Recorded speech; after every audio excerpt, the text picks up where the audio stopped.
Welcome to the Out There channel, live stream 229. Robert will be talking UFO cases, and we'll cue the intro now and be with you in a minute and do some checks, of course. Shit.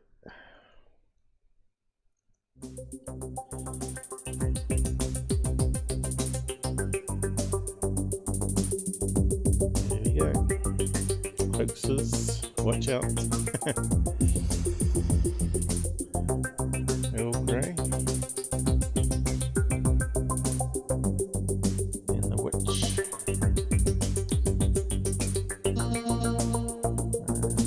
Eagle's a wee bit behind. There's Johnny.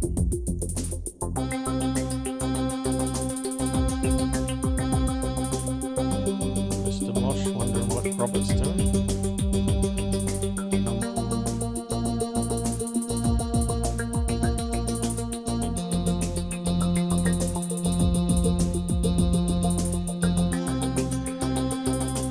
Here comes the Greys.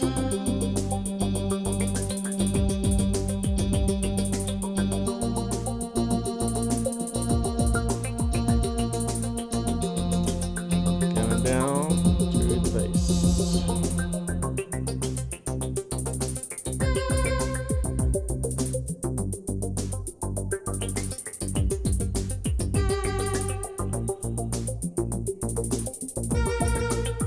Hello guys on the site, we'll be with you in a minute.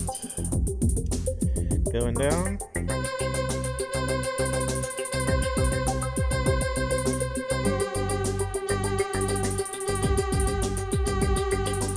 Hello.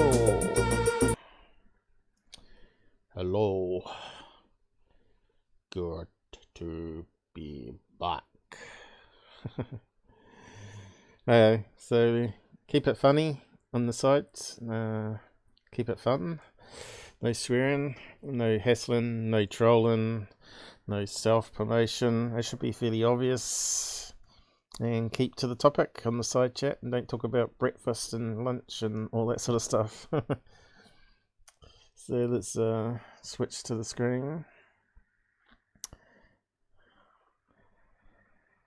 Got turned.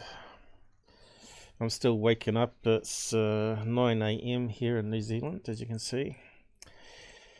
And I'll just unmute Robert. Hello, are you there, Robert? What are we doing today?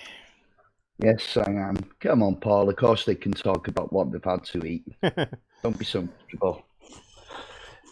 Yeah, okay, Thomas Mantell, 1948. He lost his life. So was it a tragic accident or was it something more sinister? I don't know. It's a controversial case, full of ifs and buts. Yeah. Varying opinions on what actually happened. So it's far from straightforward, unfortunately. Yeah, I haven't heard too much on this case. A lot of people debunked it, of course. But it seems to be a lot more that's going on, which makes it unusual. Oh, yeah. So Yeah. we'll talk about that live stream. Well, I mean, he goes down in history as the first casualty of a UFO. He'll always be known for that. Yeah. I'll just call it the Mantell incident. And who we got out there at the moment? I haven't focused my eyes yet. Oh, got the wrong number there. 29 already. I already had someone comment, 4 hours, it's too long, my brain's going to explode. Get to the point on the intro. I said, well, intro, we'd normally just do a wee bit of gossip and introduce it slowly and then kick it off. But and we wait around for people to join us. They're a wee bit slow getting here. We're a wee bit behind today. Someone's ramping bubblegum. That doesn't sound like a healthy thing. Do you know bubblegum's made from crude oil? It's actually a rubber that comes from carbon from the actual process of petroleum. I can't remember what it's called, but it's got a special name for it. So yeah, don't swallow the bubble gum, even though you can actually swallow it. It'll go through the system. It's like swallowing chewable rubber, I guess. Susan's with us. Shelley not with us yet. Who else is with us? Bug. And who else did I see? Did I see someone else there? No. So we got 7 watching, so they're not saying hi in the side chat. Lurkers. So we got some link to go to Robert here. So this is the guy we're looking at here on screen. I suppose that's what he looked like at the time of the crash. What year was this again, Robert? It was the 7th of Jan, 1948. So it was only 6 months after the Arnold sighting and Roswell. Right, which is interesting. And this location is at Godman Air Force Base in Kentucky, of all places, where we know a lot of strange stuff happens over Kentucky. Yeah. And if we zoom out, it's on that east coast of United States there, which is on the cooler side, I guess, of America. It's heading up to Canada there. That's all the hot side over here, where it's less green on the map. But yeah, let's do a satellite onto that Air Force Base there. It was a Godman Air Force Base, I think he was actually flying from. What's it got? AAF there, though. Should be AFB, shouldn't it? Is it the same place? I don't know. I better check that out. Is there an airport there? Air Force something, Army something or other, is it? And let me see if we got the right location. Looks like a runway there. But why is it called AAF and not AFB? Fort Knox? Is it near Fort Knox? Yeah. And they got, I don't know what that is, Paul. Army Air Force. There's a runway here, several runways next to Fort Knox. Yeah. Listen, have you picked up a modern map now? You have, haven't you? Army Reserve Aviation. That must be what it stands for. AA Command. Could be. Let's see. What does it say here on the side thing? I probably typed it in wrong. Let's type AFB, see if it moves. Has it come up here? Is it gone? No. Comes into the same location. AFB still comes up with Godman AAF. Oh well. We must be in the right location. Yeah, looks like it's you are quite widespread here for airports. What's that there? Railway there, right next to the airport. Which makes sense because if you want to transport bombs to it. There's a big open paddock here, another runway over here, a motorway there, and then houses. Yeah, of course, it might not have looked like this in 1948. Yeah, shame we haven't got a go back function on the map here. I could put it into Google Earth, I suppose, but yeah, we better carry on, I suppose. It looks like quite a nice area there, actually, to tell the truth. Rural, out the way of the big cities. It's a little city there. Here we go, 1948, the death of Thomas Mantell. So who we got on the site here? Project the Constitution. Protect the Constitution. Oh, right, yep. Perhaps Army, Air Force, yeah. Natural rubber comes from tree, not petroleum. Look it up, you'll see I'm correct. Bubble gum is made from crude oil. and add Who flavors the to hell cares? it. Well, they're arguing on the side. We know natural rubber comes from rubber trees, but you find that a lot of products now come from crude oil, including Disprin, which is a aspirin substitute. So we can't get rid of oil completely, because you'll be surprised how many products are made from it. So let's see if the reader works, and we'll go from there, I suppose. 1948, the death of Thomas Mantell. Sound all right here? I'm not sure on Google site. Susan will let us know if it's crackling or anything crazy going on. January the 7th, 1948, would be a day of tragedy for Captain Thomas F. Mantell of the Kentucky Air National Guard and his family, friends, and fellow guardsmen. The Mantell case will forever be an important part of the hotbed of UFO reports of the late 1940s and early 1950s. He would have the unfortunate distinction of being the first human being to give his life in the ongoing chase for the elusive truth behind bizarre reports of flying craft from other worlds. Was his sighting a carryover from the Foo Fighters of World War II? Or were they altogether another phenomena? A phenomena that was just out of his reach. He gave all he had to reach this mysterious, intelligently controlled metallic craft, but whatever it was, and whoever controlled it, escaped that day. The day that Thomas Mantell lost his life. Mantell was piloting an F-51 that fateful day, soaring to Standiford Air Force Base, Kentucky. He was accompanied by 3 other guard planes. At approximately 1:30 p.m., the Kentucky State Police began receiving reports from worried citizens of spotting a large circular object flying over the city of Mansville. In a matter of minutes, the area of the sightings expanded to cover Irvington and Owensboro. Okay, so F-51. No, Paul, it was the P-51 Mustang, not F-51. Piloted an F-51, it says here. I don't think it was. Well, put Mustang at the end anyway. And that could be a mistake, I don't know. Yeah.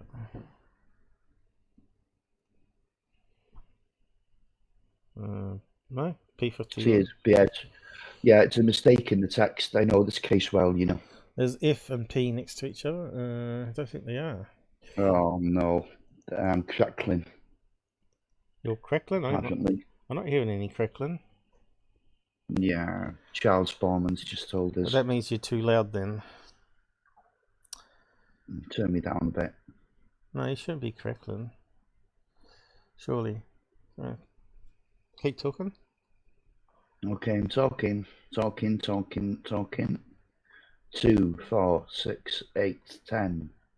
10, 8, 6, 4, 2. Sounds alright at my end. I can't hear any crackling. Is it crackling, Susan? You said it was fine before. It's not too bad. Okay. He's changed back to his old headset again, unfortunately. We had it perfectly set up for him on the other pair. I think you might have to move. Where's your mic? Is it inserted into the headset? Move it away from your face. Yeah, it's as back as far as it'll go. Okay, I can hear crackling myself now. Let me see. Let me just have to turn it down on the minicam. Keep talking. Talk about anything. 2, 4, 6, 8, 10. 10, 8, 6, 4, 2. P-51 Mustang. I turned him down a wee bit. How's it now? I didn't hear any crackle then. Okay, let's hope. Yeah. Okay. So what were you saying about P-51? So that was a mistake in the text, you see. Yeah. That's why we check it up as we go. So it looks a bit like a Spitfire in a way, I suppose. Yeah. With the old propeller, which you know can only go to a certain altitude before the compression doesn't work in the motor. So yeah, where did we get to in the chat readout here? I forgot to check. Did we get down to the bottom? There you go. Yeah, John Mantell was piloting. Godman. Mantell was piloting. Right. Okay. So we'll just read out a chunk of it then. And see if you want to comment on that. Mantell was piloting an F-51 that fateful day, soaring to Standiford Air Force Base, Kentucky. He was accompanied by 3 other guard planes. At approximately 1:30 p.m., the Kentucky State Police began receiving reports from worried citizens of spotting a large circular object flying over the city of Mansville. In a matter of minutes, the area of the sightings expanded to cover Irvington and Owensboro. This large, metallic flying craft was then clearly seen from the tower of Godman Air Force Base. The object was described as being an extremely large, round, whitish in color, with a red light toward its bottom side, and seemed to be moving slowly toward the south. A little over an hour after the first reports, Mantell's group was asked to investigate the anomalous object. The actual transcripts read, Godman Tower calling the flight of 4 ships northbound over Godman Field. Do you read? Over. Pause. Godman Tower calling the flight of 4 ships northbound over Godman Field. Do you read? Over. Roger. Godman Tower. This is National Guard 869, flight leader of the formation. Over. National Guard 869 from Godman Tower. We have an object out south of Godman here that we are unable to identify, and we would like to know if you have gas enough. And if so, could you take a look for us if you will? Roger, I have the gas and I will take a look for you if you give me the correct heading. One of his 3 companions in flight received permission to continue his pre-assigned flight plan, while Mantell and the remaining 2 planes headed to the coordinates of the visual sightings. Mantell led the way in the climb to 15,000 feet, and upon reaching the position, he raided the following statement back to the control tower. The object is directly ahead of and above me now, moving at about half my speed. It appears to be a metallic object, or possibly reflection of sun from a metallic object, and it is of tremendous size. I'm still climbing. I'm trying to close in for a better look. 18,000, 20,000, 22,000 feet. Too high for the UEI fighters without oxygen. The other 2 planes turned back, leaving Mantell alone to pursue the giant object. By all accounts, Mantell must have passed out from lack of oxygen at about 30,000 feet. At least his plane leveled off at that height. His plane now began to plunge back toward Earth. He crashed a few harrowing moments later on the farm of William J. Phillips near Franklin, Kentucky. Mantell's watch stopped at 3:16 p.m., and his body was still strapped in his plane, which became his coffin.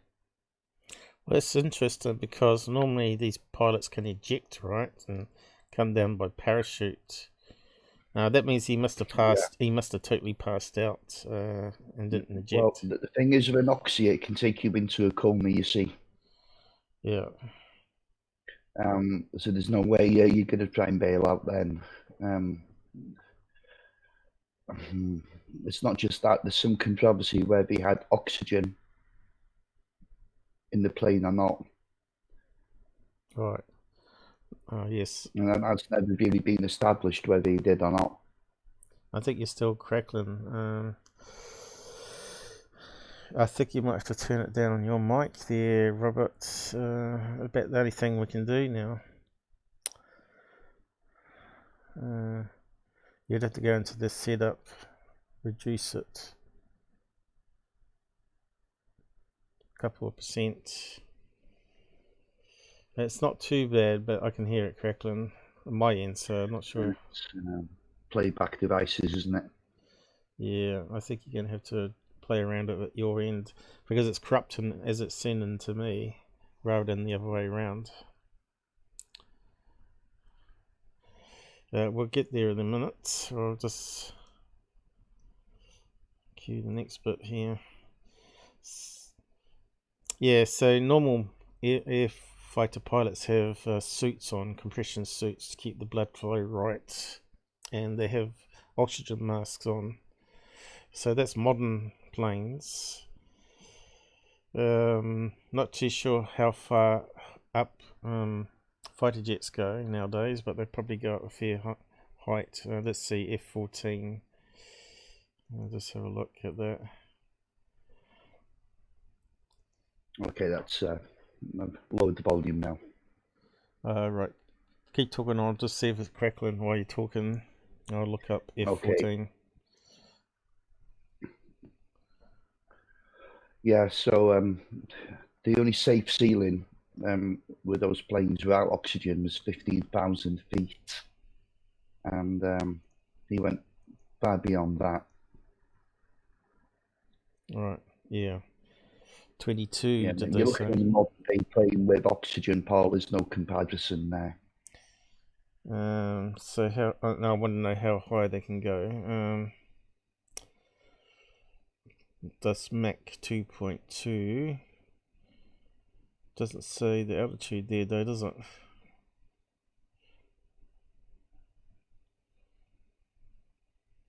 Stupid Google. Altitude. Oh, here we go. I don't think I heard any craps in there while you're talking. You sort of stopped. Oh, here we go. That's the sort of specs we like to see. Where's altitude? Altitude, where is it? Ceiling, they call it. Whoa, look at that. Yeah. 50,000 plus feet. I know you're talking modern aircraft with oxygen. Yeah. And the cost of flight suits now are far superior to they were in 1948, so we're really wasting our time looking at these. Yeah, we're just filling in while you're setting up your mic. Just reading out the next bit then. Let us know if it crackles out there, guys. He had spent 45 minutes in a frantic flight into the realm of the unknown. By 3:50 p.m., the giant craft was not visible from Godman, but reports continued as the UFO continued southward into Tennessee. The reports of the incident spread like wildfire. Theory and speculation reached radio shows, television, and newspapers. The New York Times story began with this headline: "Flyer dies chasing a flying saucer," and another story was headlined with "Plane exploded over Kentucky as that near states report strange object." Common speculation that Mantell was chasing a UFO was countered by the Air Force, which initially concluded that Mantell and his cohorts were chasing the planet Venus. They also announced that his death was directly related to oxygen deprivation. This almost comical conclusion was hastily put to rest by an eyewitness, Glenn Mays, who lived near Franklin. Mays stated categorically that Mantell's plane exploded in midair. The plane circled 3 times, like the pilot didn't know where he was going, reported Mays, and then started down into a dive from about 20,000 feet. About halfway down, there was a terrific explosion. Okay. Yeah, okay. So, if it's exploded above the ground, this changes everything. That means it got attacked or something else. Yeah, exactly. How's the sound, guys, now? He said that's Charles is saying sound is really bad. bad now?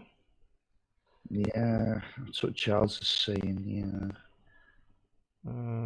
He said it sounds alright now. Sound is real bad now, Robert.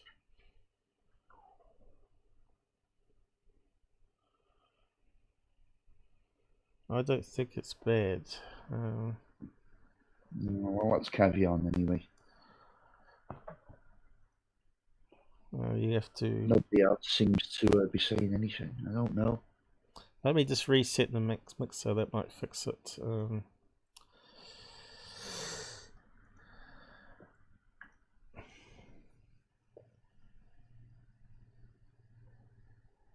Did you disconnect from Hangout from the side thing and rejoin when you connect to the headset? I don't think you did you? That might be the problem. Yes. No, I did, but I'll do it again now.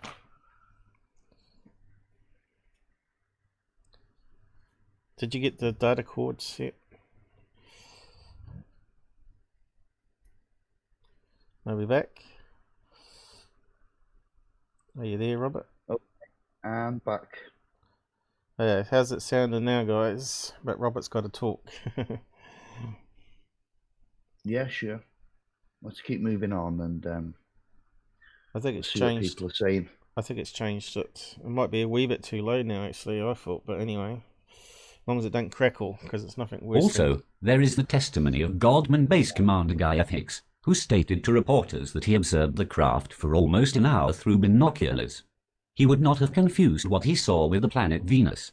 Richard T. Miller, who was in the operations room of Scott Air Force Base in Belleville, Illinois, also made several profound statements regarding the crash. He was monitoring the radio talk between Mantell and Godman Tower, and heard this statement very clearly. "My God, I see people in this thing." Miller added that on the morning after the crash, at a briefing, investigators had stated that Mantell died pursuing an intelligently controlled unidentified flying object. In conclusion, Miller made this statement. That evening, Air Technical Intelligence Center officers from Wright-Patterson arrived and ordered all personnel to turn over any materials relating to the crash. Then, after we had turned it over to them, they said they had already completed the investigation. I was no longer a skeptic. I had been up to that time. Now I wondered why the government had gone to all of the trouble of covering it up, to keep it away from the press and the public. Well, I suppose if you've got aliens attacking aircraft in the sky, military, it means you've got no air defences, right? So there's the crash plane there. Well, photograph of Mantell wreckage. I'll just zoom in. I mean, there was all kinds of rumours flying about at the time. You know, one was that he was full of bullets, riddled with bullet holes. Really? I mean, that's the body now, Mantell's body itself. Another one was that the plane was so radioactive they had to bury it deep underground. Really? Yeah, there was all kinds of mad stuff. It does sound mad, because back in that day, if you got radioactive stuff, how would that happen? Yeah. But this was scuttlebug, rather than there's nothing in an official document, Paul, to confirm any of this, you know? Yeah. Obviously, if he was riddled in bullets, I don't think the aliens would have been using a machine gun, do you? Unless he fired his guns and they're able to deflect the bullets and ricochet back at him. That's the only reason I would know where that could sort of happen. Yeah, there's been other cases where that's been purported to have happened, yeah. Yeah, where they turn the missiles around, but not heard of bullets doing that. That's the one in Vietnam. Yeah, that's right. I think that was on a TV show. What was it, Hangar 1 or whatever it was called? Oh, Hangar 18. Yeah, something like that. Some TV show. They talked about it. Or it could have been the Black Vault Files or something. Is it? What's that called? Conspiracy Files series. That was Black Vault, wasn't it? John Greenwald is the Black Vault, yeah.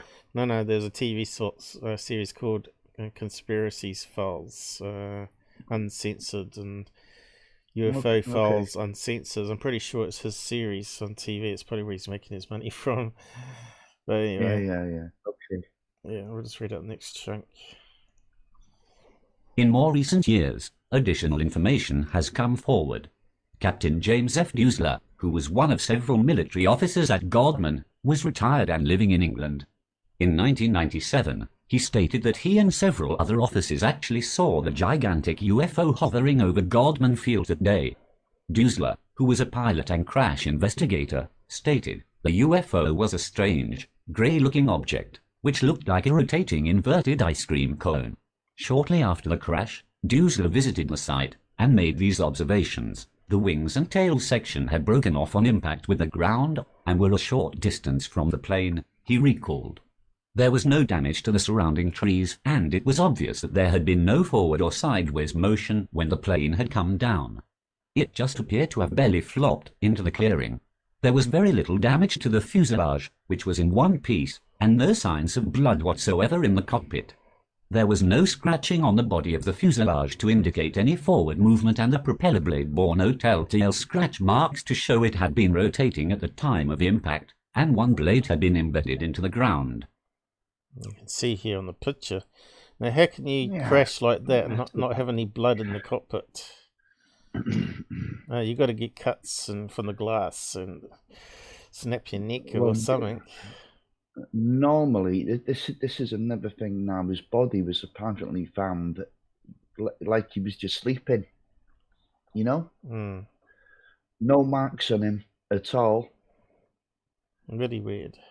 On the outside. But this is just one report out of many, you see. But yet his body on the inside was pulverized, and that reminds me of Dyatlov Pass. Yeah, it just sounds a wee bit like it, doesn't it? Like an impact wave. Yeah. Where it kills you, but it doesn't make any blood or breaks your bones or whatever. Was there any broken bones? I suppose we'll get to that, I suppose. Oh yeah, you know, he was smashed to pieces on the inside, but there was no outside, no exterior bruising or scratches or which sounds like an injuries of any visible injuries of any kind. That sounds like an impact wave, where it sort of hits you and breaks the stuff inside you as it passes through. Yeah, so let's just carry on. The damage pattern was not consistent with an aircraft of this type crashing at high speed into the ground. Because of the large engine in the nose of the plane, it would come down nose first and hit the ground at an angle. Even if it had managed to glide in, it would have cut a swath through the trees and a channel into the ground. None of these signs were present. All indications were that it had just barely flopped into the clearing. I must admit, I found this very strange. To further debunk the Venus theory, astronomical records indicated that the planet was only 33 degrees above the horizon at the time of the incident, thus totally eliminating it from the case. The Air Force, embarrassed by the Venus theory falling through, now searched for another worldly explanation for the object observed that day. After discovering that naval research was sending up the enormous skyhook balloons, the Air Force had their alternate solution. Skyhook balloons, high altitude balloons. Yeah. Let's see if we can find a picture of one of them. Yeah, there was a lot of balloon projects going on at that time. You know, Yeah, there was one called Moby Dick. There's another one called Project Genetics, and another one Project Grandson. yeah, And they were actually spy balloons. yeah, and sensors spying on Russia at the time. So yeah, and sensors on it to detect sound of explosions and stuff. But yeah, you can see how big these things are. Not talking about balloons with goof on again, but that's probably a couple of stories high, that type of one, if not bigger. And they go up really high in the stratosphere, I guess you call it. Yeah, well, Skyhook was just a meteorological balloon, a weather balloon, basically. Yeah, but I don't think he could. A big one. Yeah, but it had a maximum payload of around 30, 40 Yeah, but if you kilos. saw that out your cockpit window, I think I could tell a balloon from a UFO. Yeah, so yeah, I don't think that the balloon. Well, not only that, they found out. Well, Kehoe anyway, Donald Kehoe, he found out the launch dates and everything of the Skyhook balloons, and he says, "Nah, there shouldn't have been one in sight." And the Venus thing was ridiculous because it was daylight.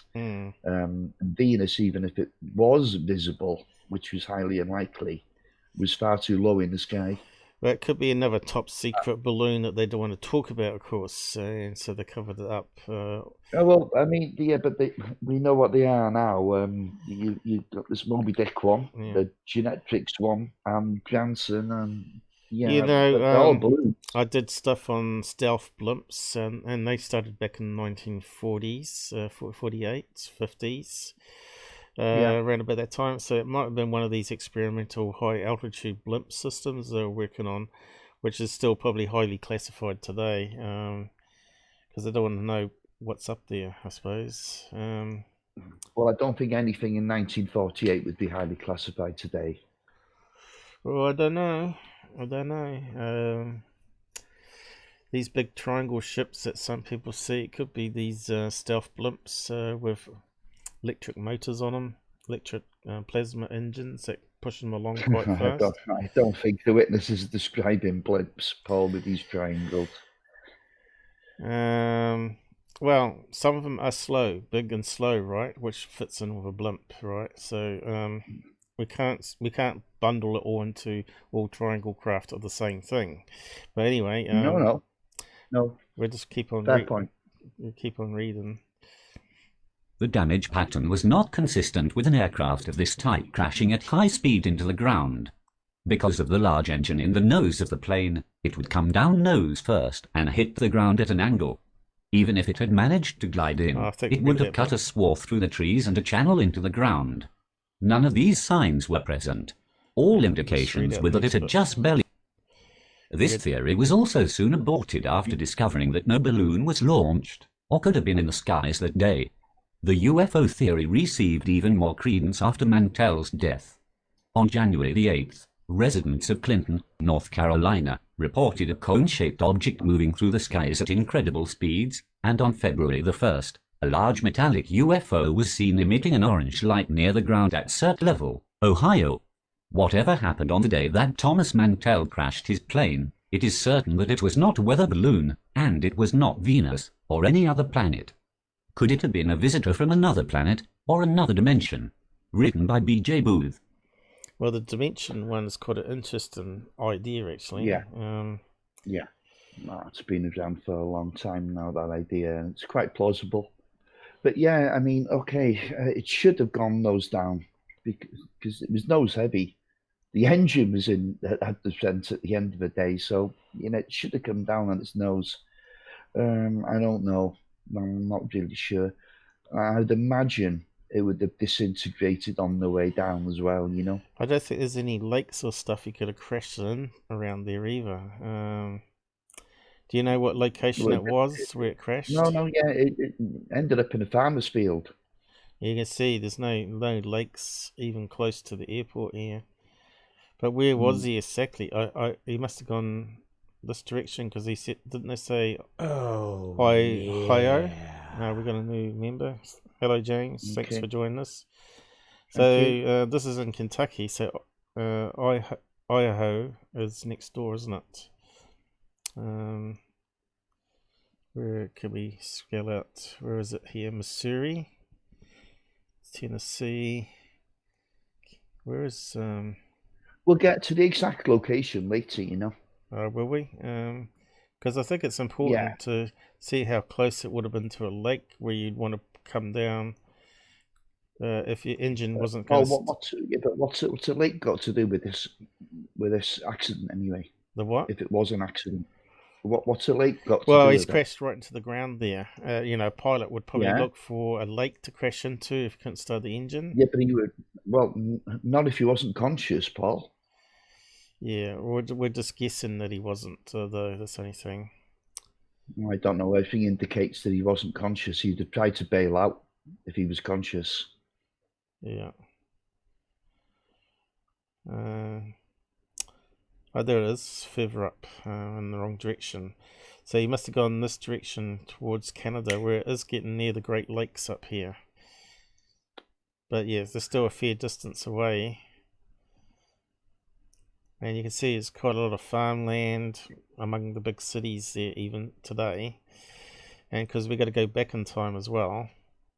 So you can see, no rivers being shown up here. So yeah, you can see it's going to crash hard into the ground, onto a forest. It looks like a forest there. Which if you crash into that even, it's going to break your neck probably. But yeah, we're finished with that site now. Have you got another link to this that you want to carry on with? Yeah. Sure. Yeah. Give me a little time here. It's early morning for me and it's late for Robert. I need to update that there too. Yeah, the subs have been a wee bit strange lately. Going backwards, going upwards. Doesn't seem to make up its mind what people want to look at. Yeah, no. So what are we saying on the side chat? Is there a serious echo on both Robert's and your voices? There is a serious echo. Hell. We don't normally have this, do we? I haven't heard any echo. Okay, let's do a check myself. I actually can't do it really. Need another device. Serious echo. Can you say something, Robert? Well, it's on both of our voices, so obviously there's something with the system, something with the mixer. I don't think so. I'm not hearing it. No, am I? I think Susan's got two things running at the same time. There's a slight echo between. I don't know. Yeah, it could be a tech problem on Suzanne's side. I'm not sure.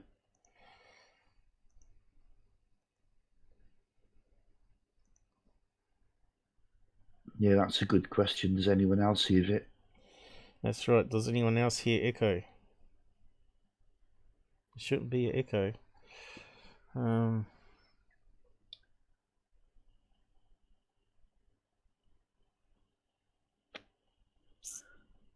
No one's answering this. Sounds fine. Yeah. Very fuzzy. Okay, reckon it's good. Yeah, so Suzanne, I think you've got an issue on your end. You probably got two copies running. Have you got it running in a window on Discord as well as on a browser tab? Because that can happen where you got it embedded. Yeah. Well, no one's saying there's any echo there, but if there's a slight echo, it shouldn't really matter. It sounds like we're more in a toilet than in the bedroom or kitchen or whatever. Yeah, I'm just saying, imagine the sound is. Yeah, there we go. We've got confirmation. It sounds good. Yeah. So I've left you another. Have I left you the tab there? Yeah, I'm just saying. Read it from the beginning and the citing. Yeah, so we've got a slightly different account here. It's confusing.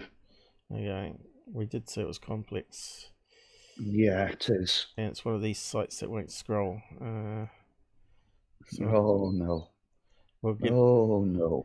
I have to do it from reverse. The sighting barely a week into the brand new year of 1948. Several witnesses contacted Kentucky State Police about a UFO they had spotted above them, measuring approximately 300 feet in diameter.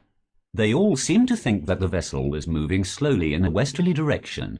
The authorities were contacted and they confirmed that there were no aircraft out in the area. Sergeant Quinton Blackwell and Base Commander Colonel Guy Hicks were two of three witnesses in the Godman air traffic control tower that also saw this object. Okay, traffic control, which is interesting. Yeah, Quinton Blackwell will begin banging to him later because he eventually met the family. The Mantell family had never had real closure on this case, and but we'll wait for that. Excuse me. Okay. The P-51 Mustangs, a team of 4 P-51 Mustangs, were on their way back to base when they were suddenly contacted and asked to investigate the skies where the UFO had been spotted. The team were under the command of Captain Thomas Mantell. Alongside him were a pair of wingmen. On his right was Lieutenant Albert Clements, and on his left was B.A. Hammond. One of the aircraft had to return to base due to the fact that it was low on fuel and therefore unable to pursue an investigation. Okay, I've got to do it in little chunks here. Yeah. The pursuit. When the team eventually located the UFO, they realized that it was at an altitude of at least 30,000 feet. This meant that the Mustangs would struggle to get near it.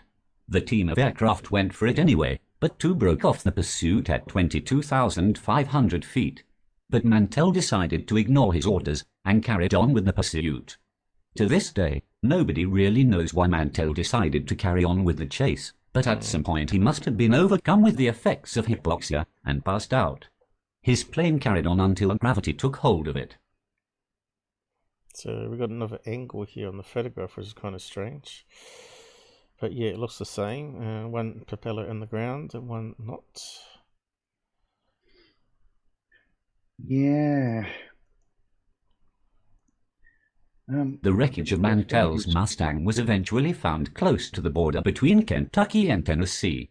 It had come down on the land of a local farm near Franklin. His watch had stopped at 3:18 p.m., and investigators took this to be the moment his plane hit the ground. So we're going south now. Yeah, so that's why I told you not to waste time on that. So, but there's still no lakes here, right? So that's what I'm saying. No. It's all forest. I think he was definitely unconscious or dead by the time he hit the deck. Yeah.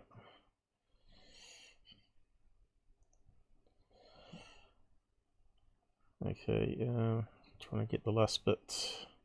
This page is not cooperating very well at all for some reason. It's got some code on it, I think. Yeah. No, it won't scroll up. See that? Oh dear. There you go. Nearly. Yeah, I've got to use the keyboard. Yeah, do you want me to do that? And that'll be right. I think we got it now. Oh, there you go.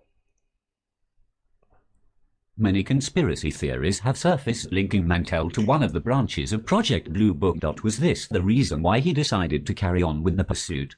Had he received a different set of orders? Numerous eyewitness accounts also ended up being disregarded. The owner of the farm where the Mustang crashed claimed that the aircraft had circled 3 times and gave him the impression that the pilot wasn't aware what the plane was actually doing. He and his wife also claim that the plane exploded high up in the air before it crashed back down to Earth. If you have any thoughts or opinions on the subject we have covered here today, please leave them in the comments section below. So this is where you need proper investigation and get them to draw what they saw, like how it was spiraling down. You could tell then whether he was unconscious or not, or he was struggling to get control of it. So if it was sort of going around 3 times, but not directly downwards, that means he would have been in control of it, I would have thought. I don't know. It's all a bit bizarre. Yeah. But it's one thing I don't understand. I mean, it was obvious he was going to lose consciousness at 30,000 feet if he didn't have oxygen fitted in the aircraft, you know? You know what could have happened? It could have been it could have been a real UFO mothership, and it could have been attracting him to it. Well, that's another thing that crossed my mind as well. Yeah, like in Close Encounters, where it goes over and sucks it up. Because he was an experienced pilot. He was World War II hero. He was awarded the Flying Cross and another award of some kind, you know? Yeah. So, and he was a squadron leader. A guy knew what he was doing, but on this day, he seemed to abandon all sense. So, need another link, I guess. Carry on to the next bit. Yeah, sure.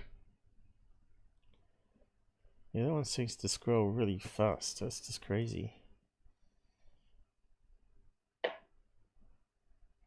Something strange with that web page.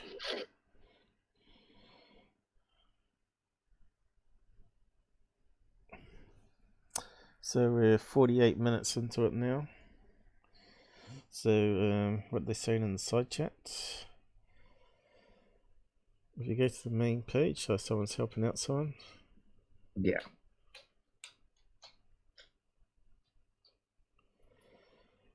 Good one, Susan. Yep, get on Discord. That's our main group for chatting after show. We've got a Facebook group where we post links. You can post your own links there as well if you're on Facebook. I think more and more people are getting off Facebook though, aren't they? Twitter, I spend most of my time on Twitter, and I have Discord running in the background, so they're the 2 main ones that'll get me on. Facebook doesn't beep on Brave. I think that's a bug in the browser, but I wouldn't go back to Chrome because it's at least 10 times faster than Chrome. So yeah, you pasting something there, Robert? Yeah. Yeah. PDF. Alright, PDF. I'm not sure if you can read that on the web page though. We might have to load it into a special thing I got. But then it might cause yeah, it won't work. I'm gonna have to read this one out manually then. Oh dear. Well, The main part that we need to look at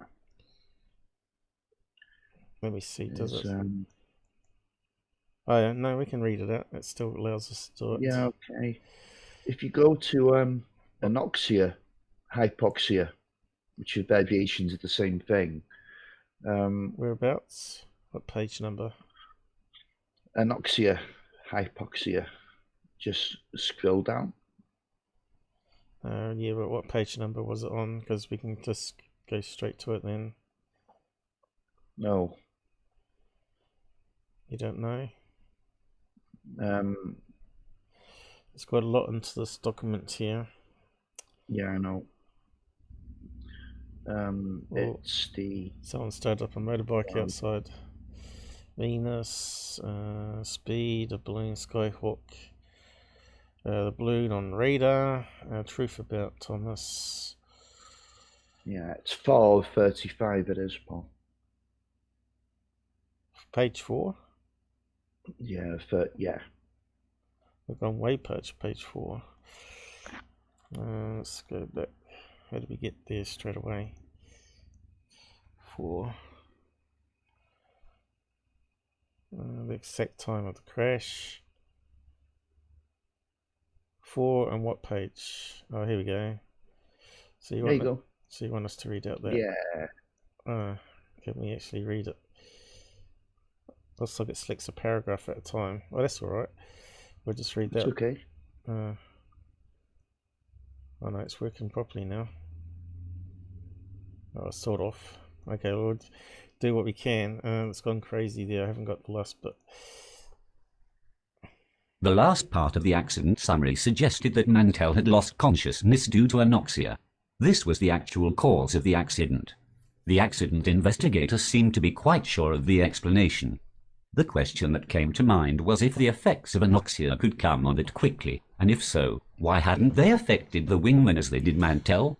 According to the internet website of the National Institute of Neurological Disorders and Stroke, NIMS, and to www.neuroskills.com, anoxia is defined as a condition in which there is an absence of oxygen supply to an organ's tissues, although there is adequate blood flow to the tissue. Anoxia may be caused by a number of events, such as heart attack, severe asthma, smoke or carbon monoxide inhalation, high-altitude exposure. In severe cases of anoxia, from any cause, the patient is often stuporous or comatose. Seizures, myoclonic jerks, muscle spasms or twitches, and neck stiffness may occur. Another internet resource, the HealthLink website, clarifies the definition by reporting, specifically, anoxia is a condition in which there is an absence of oxygen supply to an organ's tissues, although there is adequate blood flow to the tissue. Hypoxia is a condition in which there is a decrease of oxygen to the tissue in spite of adequate blood flow. In technical terms, it seems that although Mantell could have suffered from anoxia, he probably suffered from a type hypoxia known as hypoxemic, which, according to the Encyclopedia Britannica, is encountered in pilots, mountain climbers, and people living at high altitudes, where the barometric pressure results in a decrease in the amount of breathable oxygen. Taking all of this one step further, Dr. Stanley R. Moeller, writing in Flight Safety Foundation, Human Factors and Aviation Medicine, reported, in older literature, the term anoxia may be found.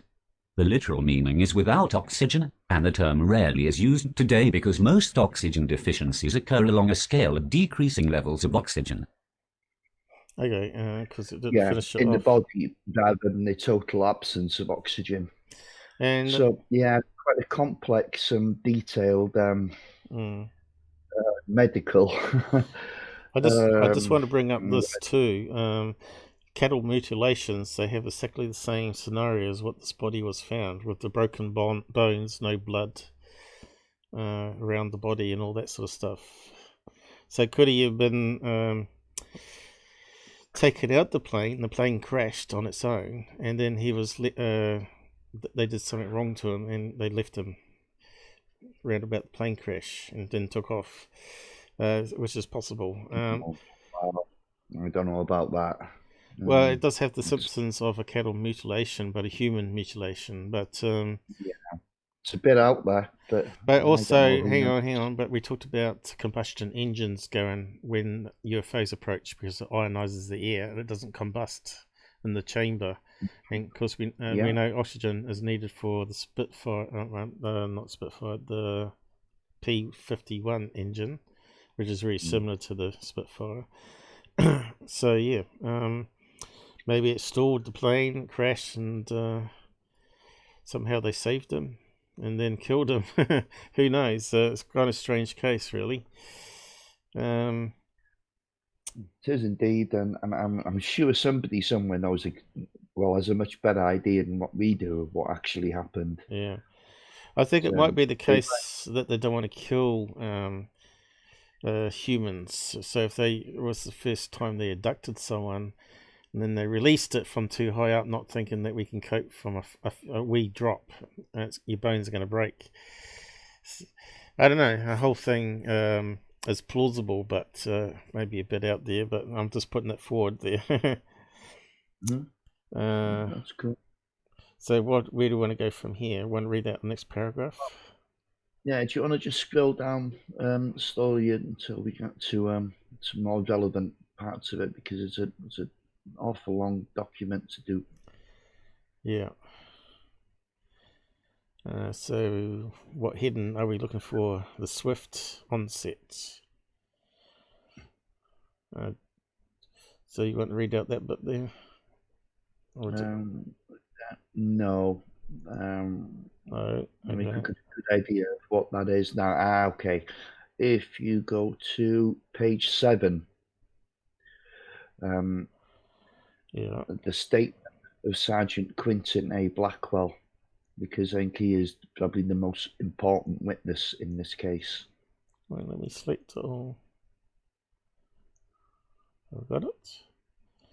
Yep. Okay, let me just get that much. PDF is a wee bit strange on this selection. You found it. Excellent. Sergeant Quinton of Blackwell, AF 181624775, was on duty as chief operator in the control tower at Godman Field, Kai. On the afternoon of the 7th of January 1948, up until 13:15 or 13:20 matters were routine. At approximately that time I received a telephone call from Sergeant Cook, Col Hicks's office, stating that according to Fort Knox Military Police and E-Town State Police, a large circular SIC object from 250 to 300 feet in diameter over Mansville, Kai, and requested I check with Army Flight Service to see if any unusual type aircraft was in the vicinity. Flight Service advised negative on the aircraft and took the other info, requesting out SIC co-verify the story. Shortly afterward, Flight Service gave Godman Tower positions on the object over Irvington, Kai, then Owensboro, Kai, of about the same size and description. About 13:45 or 13:50 I sighted an object in the sky to the south of Godman Field. As I wanted verification, I called my detachment commander, First Lieutenant Horner, to the tower. After he had sighted the object, he called for the operations officer, Captain Carter, over the teletalk box from the traffic desk. He came upstairs immediately and looked at the object through field glasses in the tower. He then called for the Col Hicks. He came to the tower about 14:20 AX and sighting the object immediately. About 14:30 to 14:40 a flight of 4 P-51 seconds approached Goldman Field from the south, en route to Marietta, to Standiford Field, Kai. As they passed over the tower I called them on B channel, VHF, and asked the flight leader, NG 869, if he had enough gas, and if so, would he mind trying to identify an object in the sky to the south of Godman Field. He replied in the affirmative and made a right turn around with 2 planes and proceeded south from Godman Field. The 4th plane proceeded on to Standiford Field alone. The 3-ship formation proceeded south on a heading of 210 degrees, climbing steadily. About 14:45 the flight leader, NG 869, reported seeing the object ahead and above, "I'm still climbing." To which a wingman retorted, "What the hell are we looking for?" The leader reported at 15,000 feet that the object is directly ahead of and above me now, moving about half my speed or faster. I'm trying to close in for a better look. This last contact was at about 15:15, about 5 mean. Afterward, the other 2 ships in the flight turned back. As they passed over Godman, NG 800 reported it appears like the reflection of sunlight on an airplane canopy. Shortly afterward, the same pilot and plane took off from Stanford and resumed the search. He went to 33,000 feet 100 miles south and did not sight anything. I left the control tower shortly afterward. The foregoing statement is true and correct to the best of my knowledge. Signed by Quinton A. Blackwell. Certified a true copy, James F. Dusler, Jr., Capt. You safe in the tower at the time of the initial telephone call was PFC Stanley Oliver. Blackwell pointed the object out to Oliver, who was also spotted it. 2 days later, he offered the following. Okay, so we've got the end of that section. Yeah. I think it goes on another page. But it's that's interesting if you can try and remember what he actually said there, because he went a step further later on. But yeah, we'll go on to the next witness, because the witness statements are paramount to the case, aren't they? Yeah. I just need to pop to the toilet, Paul. On mute. Okay. Well, we'll just read out the next chunk then. PFC Stanley Oliver was on the right in the control tower at Godman Field on the afternoon of the 7th of January 1948. When first heard of the object in the sky about 1320 CST, we received a phone call from Colonel Hicks's office that a large object was sighted at Mansville, Kentucky. The supposed object was supposed to be 250 feet to 300 feet in diameter at 1330 CST or more. Sergeant Blackwell sighted an object to the southwest of Godman Field, and he asked me if I saw it. I saw the object but thought I was imagining I saw it, and Sergeant Blackwell told me to look again. This time I was really sure I saw an object, and then we called Lieutenant Horner, who came to the control tower, and he too saw the object. Lieutenant Horner then called Captain Carter, who called Colonel Hicks, who came to the control tower, and he too saw the object. We all then attempted to figure out just what it could be, and to me it had the resemblance of an ice cream cone topped with red. At or about 1445 CST we sighted 5 P-51 aircraft coming on from the southwest, and as they came over the control tower someone suggested contacting the aircraft. Sergeant Blackwell contacted them on B channel VHF, and aircraft acknowledged his call. Someone suggested they try to overtake the object, and we requested the planes to try, and the flight leader stated he would. The call sign of this ship was NG-869. They turned around and stared toward the southwest again. One pilot in the formation told the flight leader that he would like to continue on to Louisville, with the flight leader giving his permission to do so. We kept in contact with the flight leader for about 25 minutes. The last contact we had with the flight leader was when one of his wingmen called and said, "What the hell are we looking for?" Flight leader stated had the object in sight, and he was going up to see what it was. He said at present he was at 15,000 feet and was still climbing. Those were the last words I believe we heard from him. Other pilots in the formation tried to contact him, but to no avail. In about another 10 or 15 minutes another P-51 took off from Stanford Field to look for the object. He gave me a call and asked if we still had the object in sight. H was told that at present the object was behind a cloud formation, but he said he would try and locate it, and in the meantime he tried contacting his flight leader but was unable to do so. He then reported he was unable to see the object, and WS coming back in when he came over the control tower. I received a call from Stanford Operations that the plane had crashed and the pilot was killed at Franklin, Kentucky. He then sighted the object again, and to my belief the object was a great distance from Godman Field, and it was so far I couldn't tell if it was moving or not. At 2:07 p.m. on January the 7th, Captain Gary Carter, the operations officer, was called and he went to the control tower.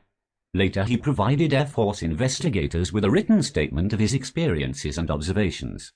He wrote, the 9th of January 1948, the undersigned was on duty at Godman Field the 7th of January 48 as operations officer. At approximately 1400 hours and 7 minutes, the 7th of January 48, I received a call from Lieutenant Horner, ex-detachment commander, that the tower had spotted an unidentified object and requested that I take a look. Lieutenant Horner pointed out the object to the southwest, which was easily discernible with the naked eye. What's interesting there, they talked about an ice cream cone shape straight away. That sounds like a like a balloon. Yeah, doesn't it? But doesn't mean there's not multiple events happening here. Where there's, I know. That's always the problem. Everybody lumps it into one thing, but it could be several things happened, like there might have been a UFO and a balloon. Yeah, and there's also different weather reports as well. You know, some saying there was like there was a heavy overcast at 1,200 feet. Some saying it was a completely clear sky. I don't know what's going on. Where was the mention of the cone shape? It was here or somewhere. I just wanted to read out again. But it's a blat of characters here, so here. Yeah. Other people described it as umbrella shaped. I can't see where that is. Umbrella shape does sound like a high altitude balloon then, you know, in that case. An ice cream cone topped with red. I don't know why would there be a red colour to it. I'm not sure what that's Whereabouts about. does it say that? I can't see that in the text. No, you've got your cursor right next to it. I can't see it. You need to go up. You move down now. You had your cursor right on it. Topped with red. Yeah, there you go. Yeah, resemblance of ice cream cone topped with red. Which is a bit like that picture that we had up, which I probably have got up there. Reflecting the sun, maybe? I don't know. Doesn't make sense, because high altitude balloons, did they have red? I don't know. Let's see. High altitude balloons, red top. Let's see what happens. Balloon red top. Here we go.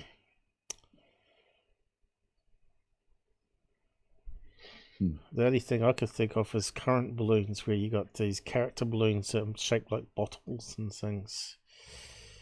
There's some pictures of one. I suppose it kind of looks gold more than anything on that one. And we got other pictures. Let's see what pictures we got.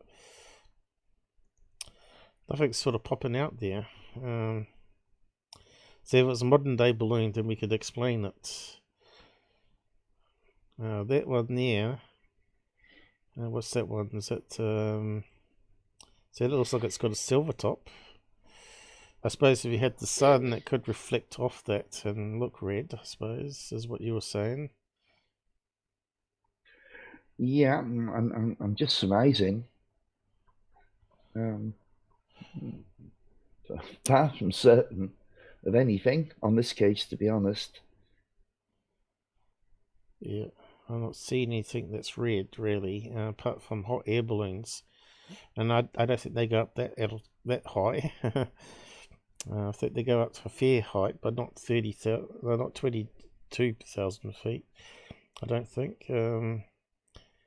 See, if you had something like that, I could understand. A multicolour thing.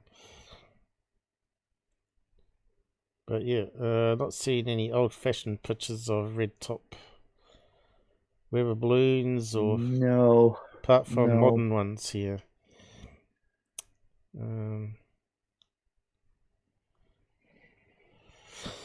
Like that's a modern one. That's definitely going to look red.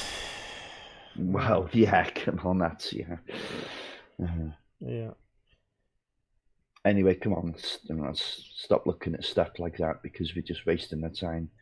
You know, if you could narrow it down to what they were in 1948, that would be fair enough. But yeah, you know, I don't know if Project Mogul had a red top on theirs. No. So read out the next chunk then, if we can select it. Got something here. No, had it. No, it's crazy how it doesn't work sometimes. There we go. Oh, okay. Is it one page? Yeah. It's quite a lot of reading, as you said. Yeah. It's quite a case.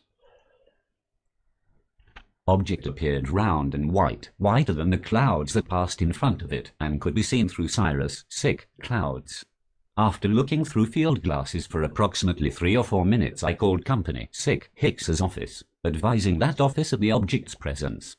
Lieutenant Colonel Wood and Captain Deuceler came to the tower immediately. Col Hicks followed them. About this time a flight of 4 P-51 aircraft were noticed approaching from the south. I asked Tech Sergeant Blackwell, tower operator, to contact the planes and see if they would take a look at the object for us. The planes were contacted and stated they had sufficient gas to take a look.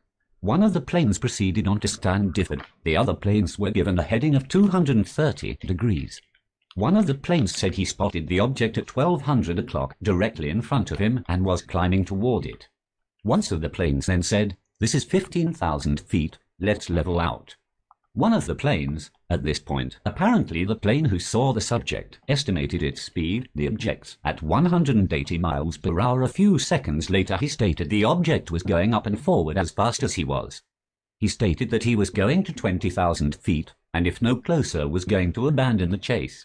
This was the last radio contact I heard. It was impossible to identify which plane was doing the talking in the above report.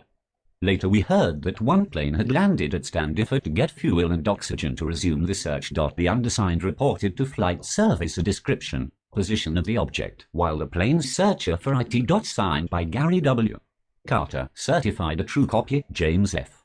Dusler, Junior Captain, USAF. Also in the tower was Lieutenant Horner, who was later interviewed by Air Force investigators. In his written statement, he reported, the 9th of January 1948 statement of Lieutenant Paul I. Horner following is an account of a sighting of unknown objects from the control tower on the 7th of January 1948 at Godman Field. On the above date at approximately 1400 CST a report came into the control tower through M. Sergeant Cook of a report of an unidentified object flying at terrific speed in the vicinity of Maysville. This call was cancelled minutes later by the military police at Fort Knox, who had instructions from the Kentucky State Police. Very soon thereafter several reports of the same nature came from Flight Service saying this object was over Irvington and Owensboro, Kentucky. At the same time an object was reported by T. Sergeant Blackwell, Chief Control Tower Operator on duty.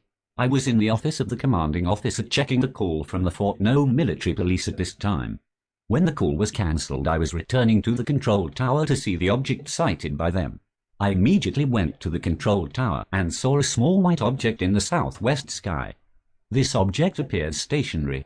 I was unable to tell if it was an object radiating its own light or giving off reflected light. Through binoculars it partially appeared as a parachute as with bright sun shining on the top of the silk, but there also seemed to be some red light around the lower part of it. So that's different again. Oh, I know. Oh, I know. That sounds like a high altitude balloon again with some payload that's painted red, which makes sense because if they released it, they want a red box to be able to go and pick it up and identify it because they didn't have GPS back then. Yeah. You know, like a black box, Yeah. red box, you know, with data in it. But you think that they would know about it being an army test balloon in the region? They'd just let the control tower know, and they could have just said, "Oh, we know what it is. Pull back and go back to base or whatever, you know." Sure. And we'll debrief you, Yeah. or whatever, you know. But yeah, I was just seeing if there's anything popping out here where I was reading. So next chunk, I think we lost a few people there with the reading, but as it's reading, I'll look at pictures. So we've got problems selecting again. No, that's too much.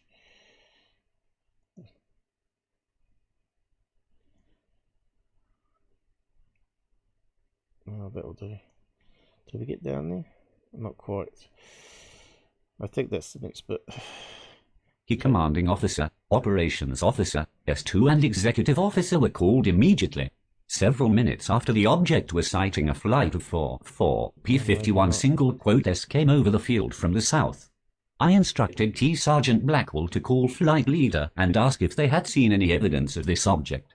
The flight leader answered negative, and I suggested to the operations officer that we ask them if they had enough gas to go look for this object. The tower operator was instructed to call the flight leader and he answered yes to this question. 1 P-51 had permission from the flight leader to break formation and continue where he landed several minutes later on their original flight plan. The flight leader and two other planes flew a course of 210 degrees and in about 5 minutes sighted the object. At first the flight leader reported it high and about 1 high his speed at 12 o'clock. Shortly thereafter the flight leader reported it at about his speed and later said he was closing in to take a good look.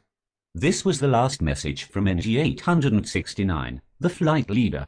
NG-800 shortly thereafter reported NG-869 disappeared. From pilots' reports in the formation, NG-869 was high and ahead of the wingman at about 15:15 CST to 15:30 CST when he disappeared. NG-800 said he was breaking off with other wingman to return to Standiford Field due to lack of gas. This was about 15:25 CST to 15:30 CST. From messages transmitted by the formation, it was estimated the flight leader was at 18 to 20,000 feet and the wingman at approximately 15,000 feet wide formation when flight leader NG-896 disappeared. NG-800 and other wingman returned to Standiford Field. NG-800 gassed up and got more oxygen and flew a second mission on the same heading of 210 degrees to a position about 100 miles south of Godman Field to an altitude of 33,000 feet and did not sight the object. About 16:45 CST when NG-800 reported not seeing the object, I left the control tower. At about 17:35 CST I returned to the control tower and a bright light different than a star at a position of about 240 degrees azimuth and 8 degrees elevation from the control tower. This was a round object. It seemed to have a dark spot in the center and the object moved north and disappeared from the horizon at a point 250 degrees from the tower. The unusual fact about this object was the fact that it remained visible and did not disappear until it went below the level of the Earth in a manner similar to the sun or moon setting. This object was viewed and tracked with the Weatherstaff. See, that doesn't sound like a balloon, does it? No, but some of it does. That's the problem. Yeah, some of it does. You know, could that be the case? There was multiple events. That's always the case. There's a little bit there at the end that we didn't read. Oiled down to their essence, these statements provided a glimpse about Mantell and what he had seen. Questioned on several points within days of the sighting, these men reported what they remembered Mantell saying. While the exact wording was lost, and no tower recording was made, the meanings were quite clear. From Mantell, each of these witnesses reported info taken from reports of radio conversation between control at Godman and NG-869 essentially as follows. Col Hicks's account. NG-869, object traveling at 180 miles per hour, half my speed. LT Horner's account. NG-869, high and traveling about half my speed at 12 o'clock position. Later, closing in to take a good look. Okay. There's one thing I'll mention here now. Mantell, he wasn't allowed originally to be a fighter pilot. Really? He was too tall. Is there such a thing?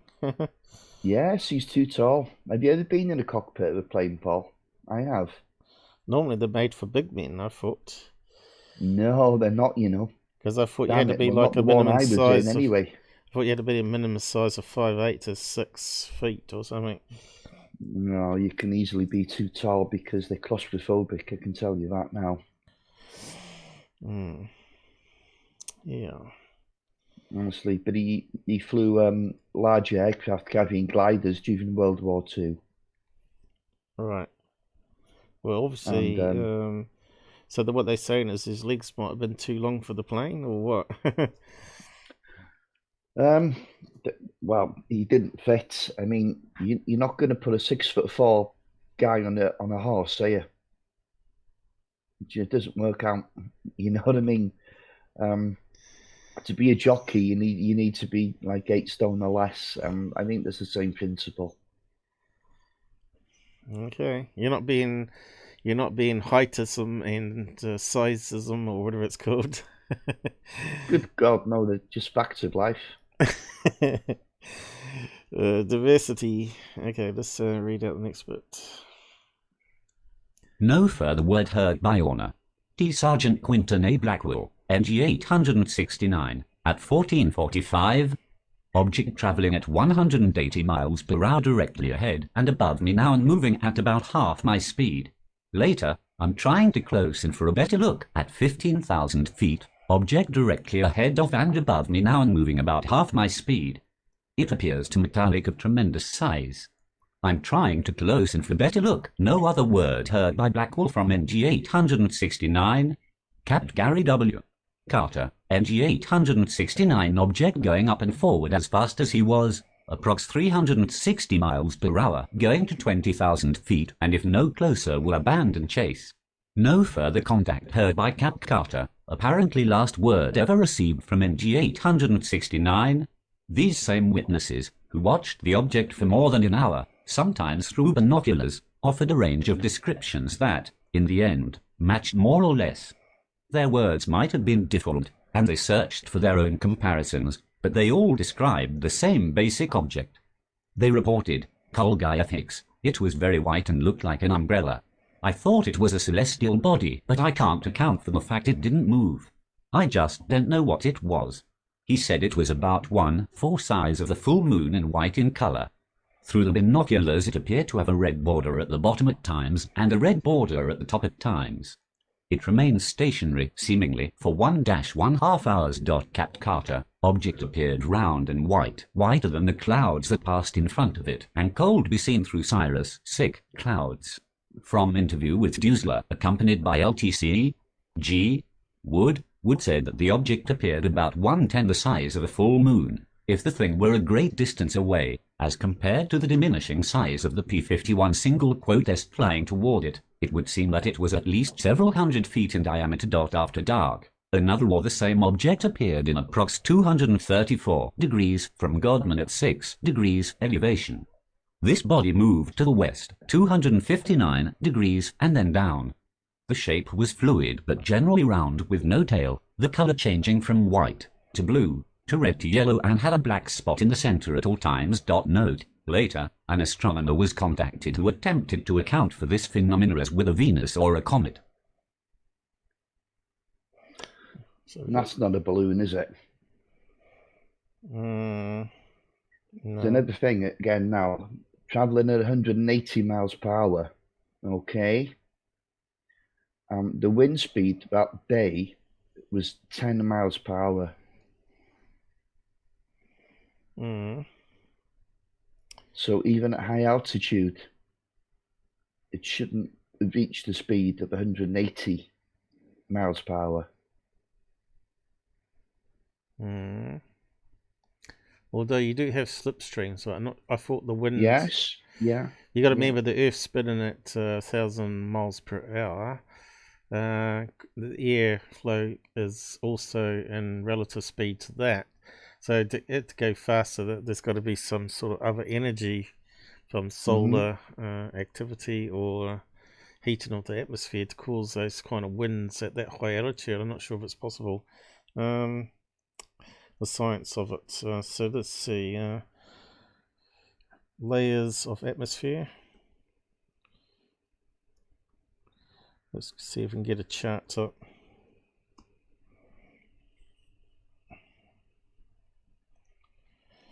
So there we go, and we got that nice chart here by the looks of it.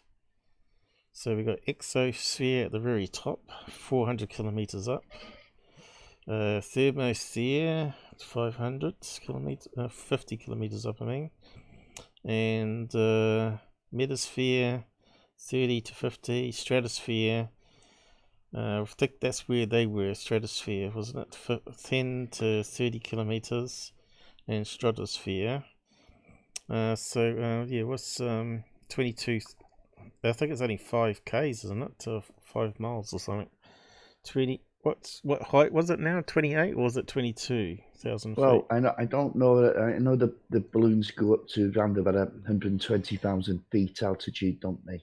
Yeah, but we're talking about the plane at this stage. Oh, the plane. The plane didn't go beyond 34,000 feet maximum. So that's 4 but miles. He wouldn't have gone that high on his own. He must have been in a steep climb, lost consciousness,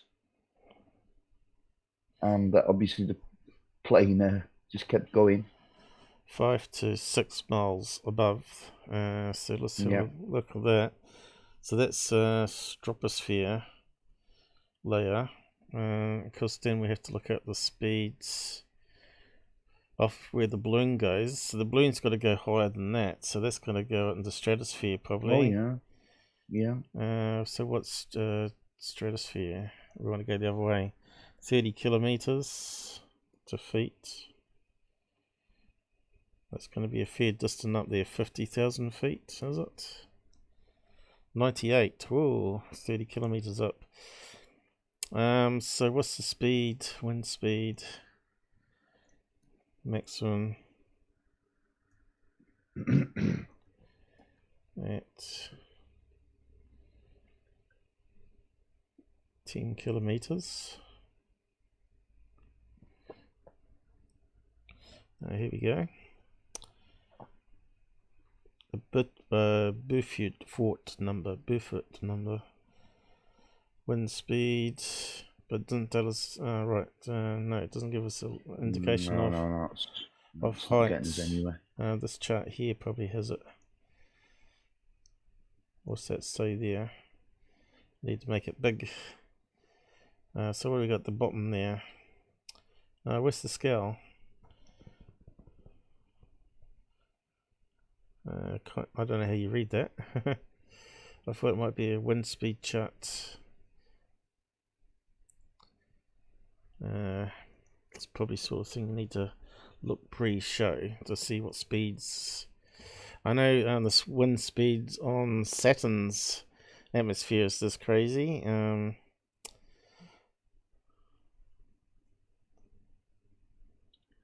You see, now the jet stream, you only need to be 20,000 feet to experience that. So that the balloon was more than capable of reaching that height. Wind speeds change over altitude. Paper. So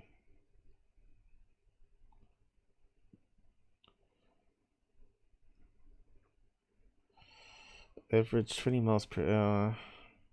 But they're not talking about altitude here though. Yeah, I'm not too sure. This is where you need a weather expert that would know all this.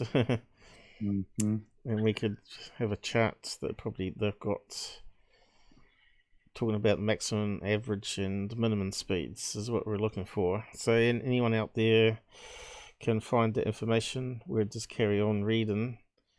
Velocity, speed conversion, knots to miles. We're not really interested in that though. Yeah, it's going to take a wee while to pin that information, I think. Yeah, you see, well, going up in altitude, the pressure gradient between the warm air and the cold air increases with the height, doesn't it? You know, the second reason for wind speed increasing with height, especially near the ground, is due to surface friction. Surface objects such as trees, rocks, houses, etc. slow the air as it collides into them.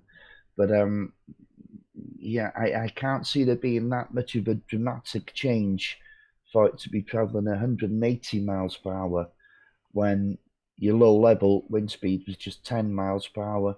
But I'm just saying, but I could be wrong. Yeah, but we need some scientific charts to really nail it down.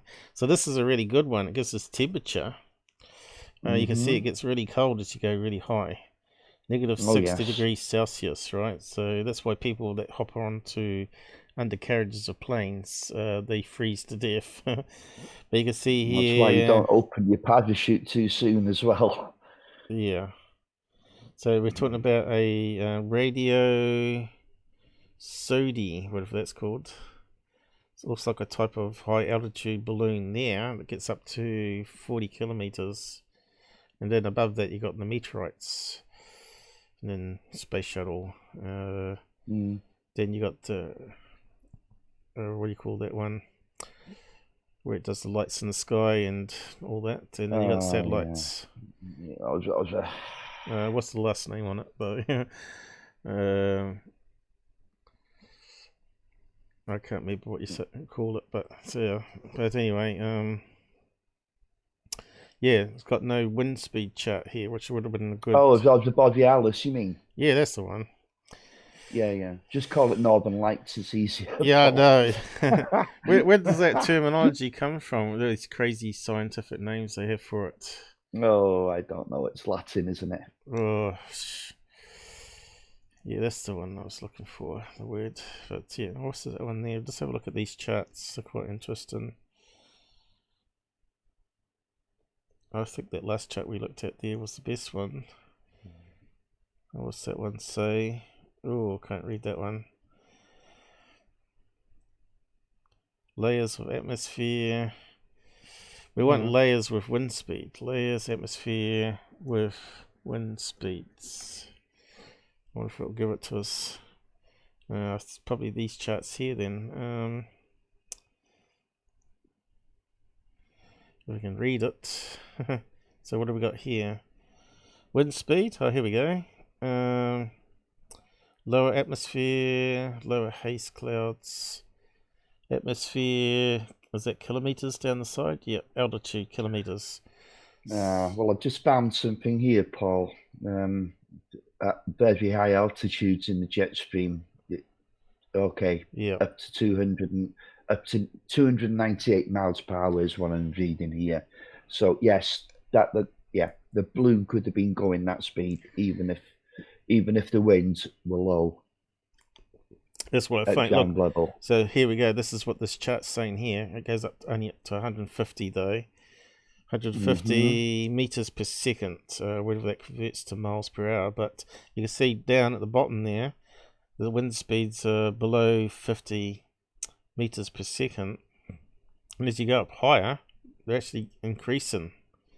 And then it tapers off when you get into the thinner layers. Up those top clouds it's talking about there at 80 kilometers, which would be too high for balloons. That would be where the air gets too thin, right? Oh god, you're on the edge of space then.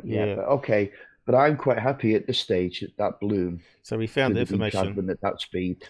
Yeah. So we found all the information: temperature, air speed. That's why I like to look for the data and the explanations. So we now know that they can actually get up to that speed. You know, what's 150 meters per second? Let's convert that to miles.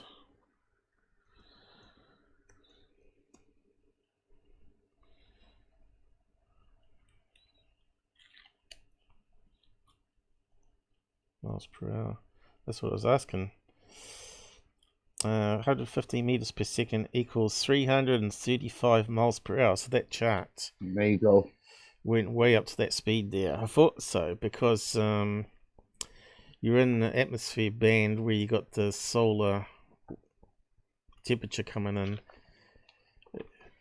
and the right because of the spin of the Earth as well. A lot of science involved into it there.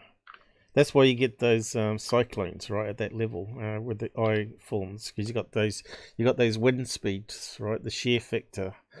That's a differential between two energies, hot and cold, right? So it creates these spitting eyes or cyclones or tornadoes. So yep, where do we get to on this this part here? So theories and explanations. Do we read out that, I suppose? Yeah, sure.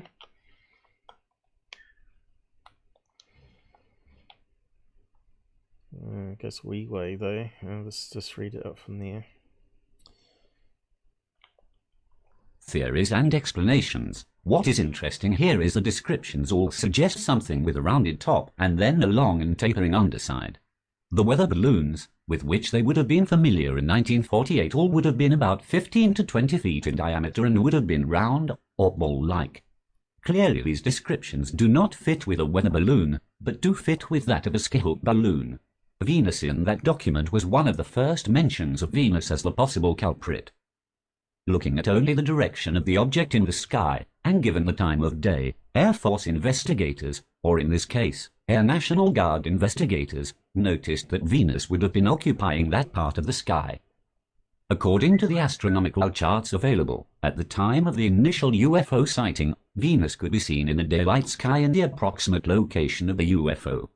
A few of the investigators thought that Venus, if seen by Mantell, might explain the sighting. Astronomers consulted acknowledged that Venus would have been visible, but doubted that a random search of the sky would have found it. Although bright enough to be seen in the daylight, it would have blended easily into the surrounding sky. If there was even the lightest of haze, Venus probably wouldn't have been visible to those on the ground. Or, in other words, Venus was not an acceptable explanation, and the cause of the sighting would have to be found elsewhere. In the official files, one of the reports goes into depth about Venus.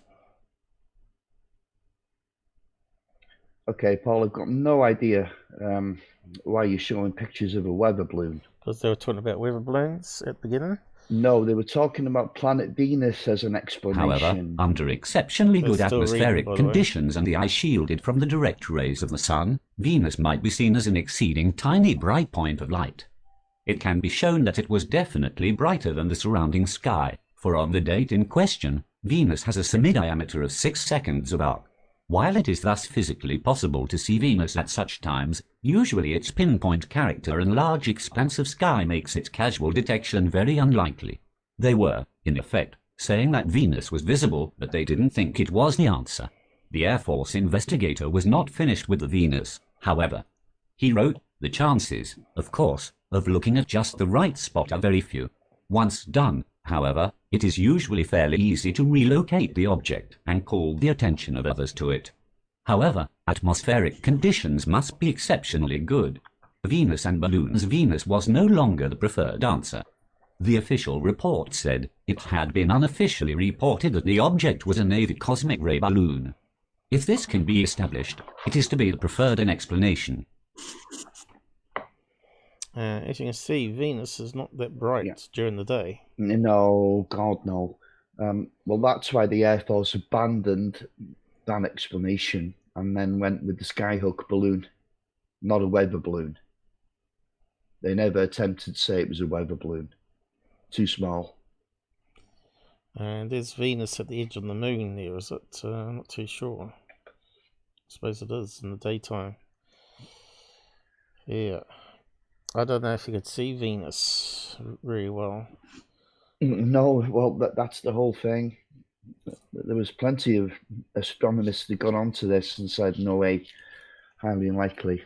Well, here's So an they article. changed the story. And for a fact, it was too low in the sky, you see. Can you see Venus in the daytime?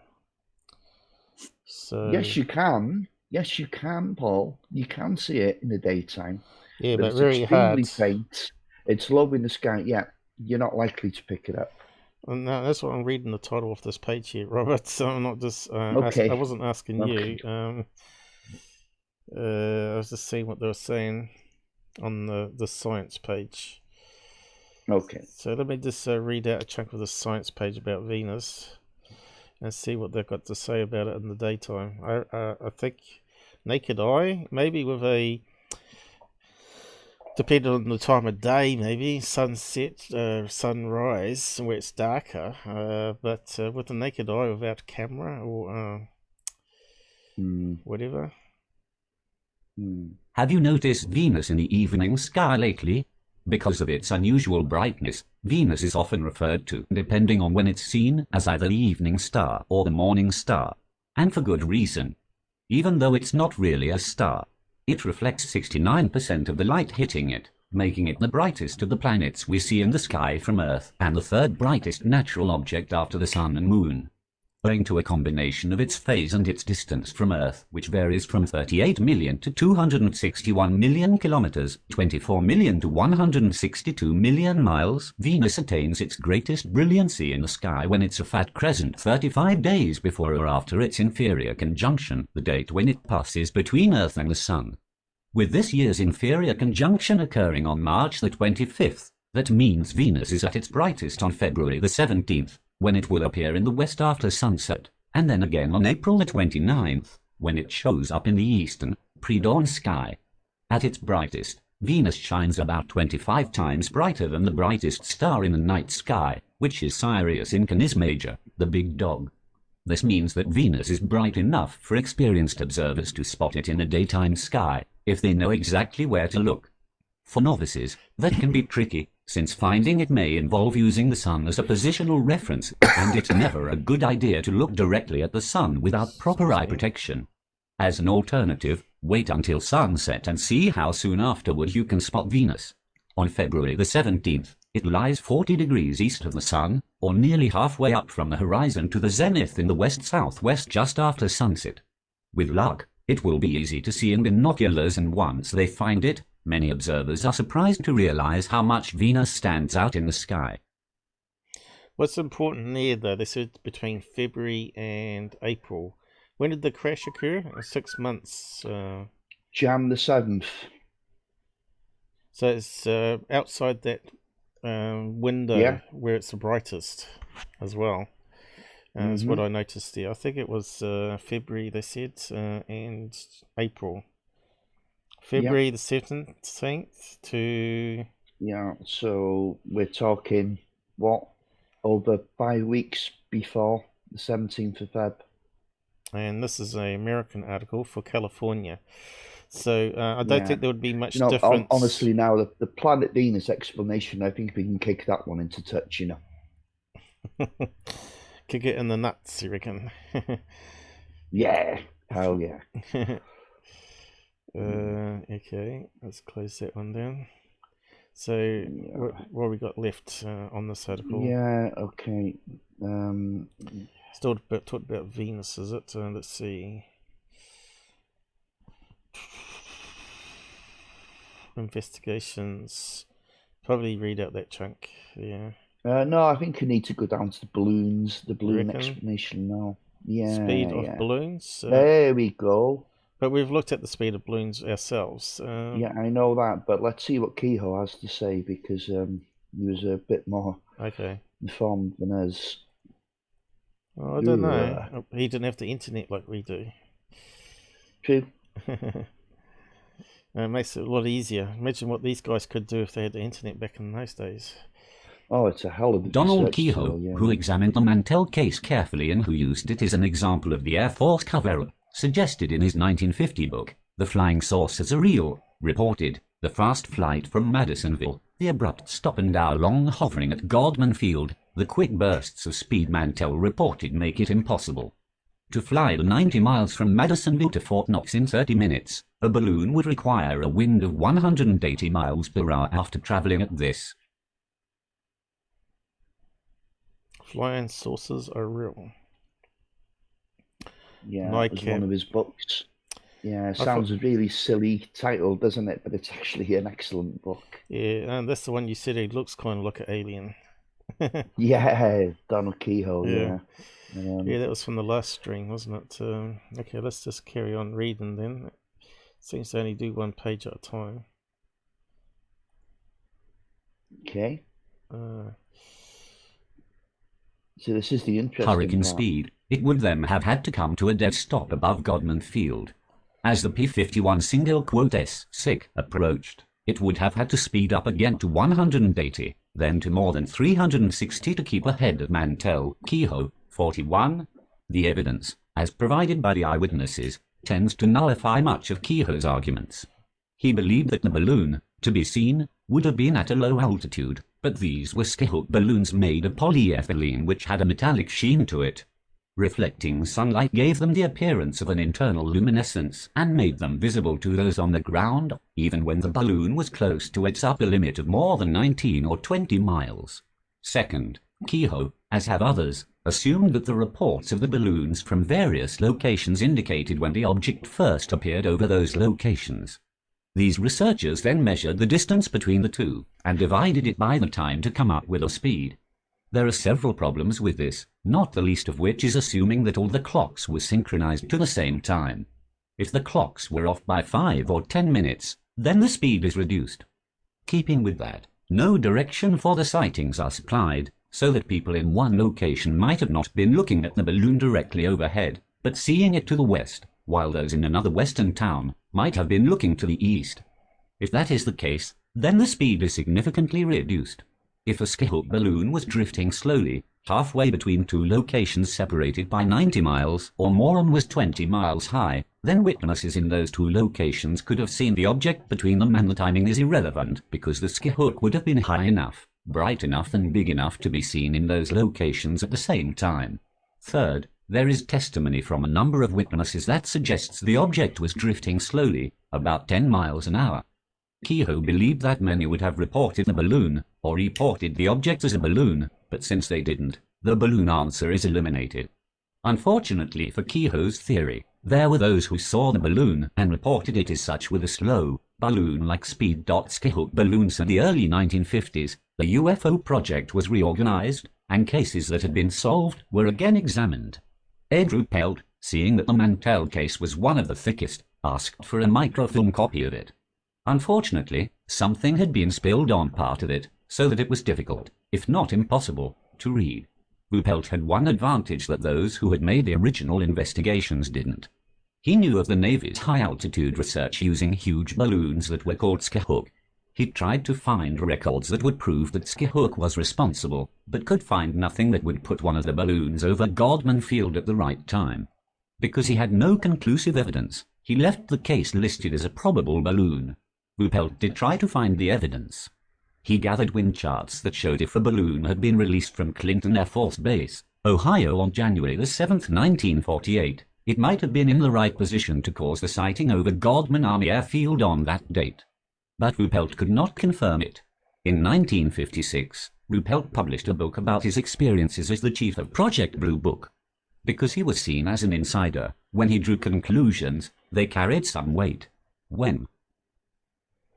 I was just looking up the meaning of that Yeah. word. You're right, it was Latin, and it means moving light coming from the north. Two words in Latin Don't you mean mean the south? northern lights. The north, okay, right. So coming from the north and the south. The South Pole has it as well, but they call it Australias on the end. I suppose Bolias means north, and that means south. I don't know. Must be. But anyway, Northern and Southern Lights. That's what it'll mean. yeah. So what we was talking about keyhole. Was there anything in that blurb that you wanted to talk about? Yes, there was. People couldn't establish that there was a balloon in the vicinity at that time. He checked it all out, you know, and he's an Air Force guy, and so I don't know. I don't know, but there was other balloons as well that you know might not have been. Maybe he didn't check for. Is that the name? Ed Ruppelt. No. Edward Ruppelt, we know who he was. Well, I want to get a picture of him. Yeah. There might be new people here. Don't know. Yeah, sure. Pelt. Is that spelled right? No, Paul, you need to spell Edward first. There we go. Okay. His picture disappeared. Let's see, is it the right one? Where's he gone, damn it? Where's he gone? Down the sides. Oh, there he is. That's him, isn't it? Yeah. Died at 37. Heart attack at 35, and then the fatal one at 37. 1923 to 1960. Yep, 37. And he wrote the book UFOs, an estimate of the situation, which is one of the first serious UFO books you can ever find. It was the first book that Stanton Friedman ever read, and that's what got him into the subject. Right.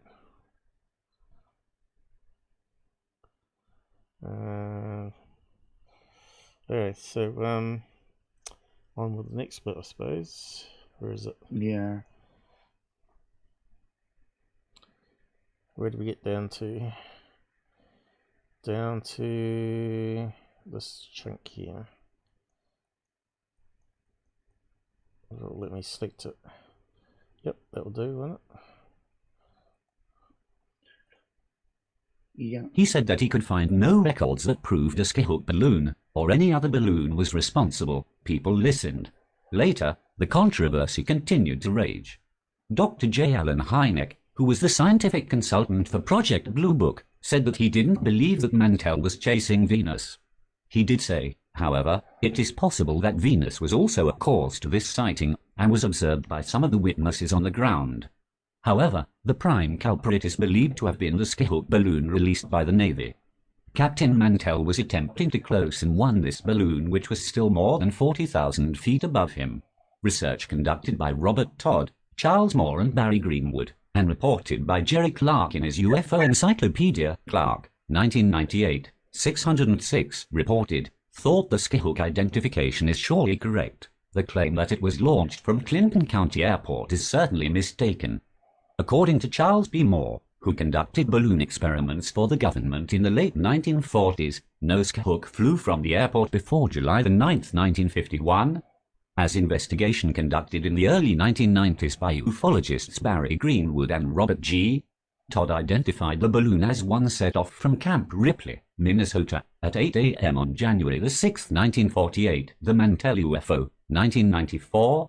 The balloon on radar when the Air Force ended the barrage of answers, the civilian UFO community was only too ready to pick up. Many of those writing about the Mantell case have suggested that the object was first spotted on radar. There are no accounts of radar sightings in the official records. Ruppelt makes no mention of it. In fact, the earliest reference to radar is in a book published in 1956.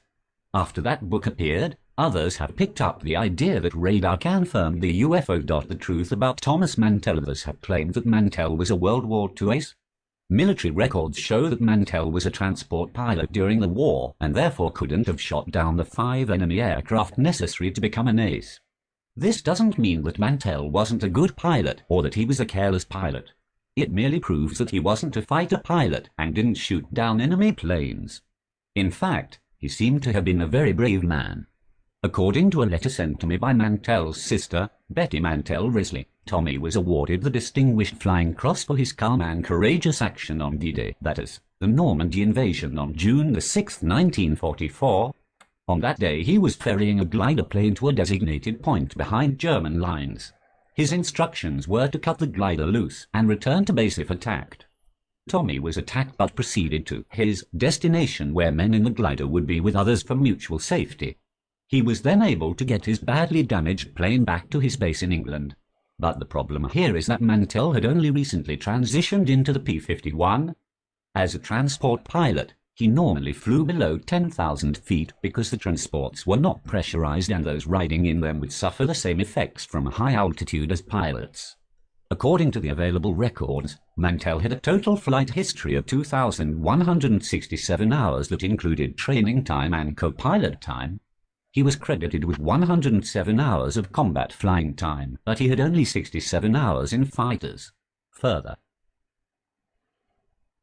Okay. Now that's significant, isn't it? Yeah. Yeah. So as a fighter pilot, just 67 hours of experience. So maybe he could well have made that mistake of overstepping, you know? Yeah. Mind you think there'd be like warning lights in the cockpit flashing or going beep, beep, beep. And of course the control tower would have called him back down, right? So, and he went on. Apparently he broke rank by going as high as he did. Yeah, he didn't listen.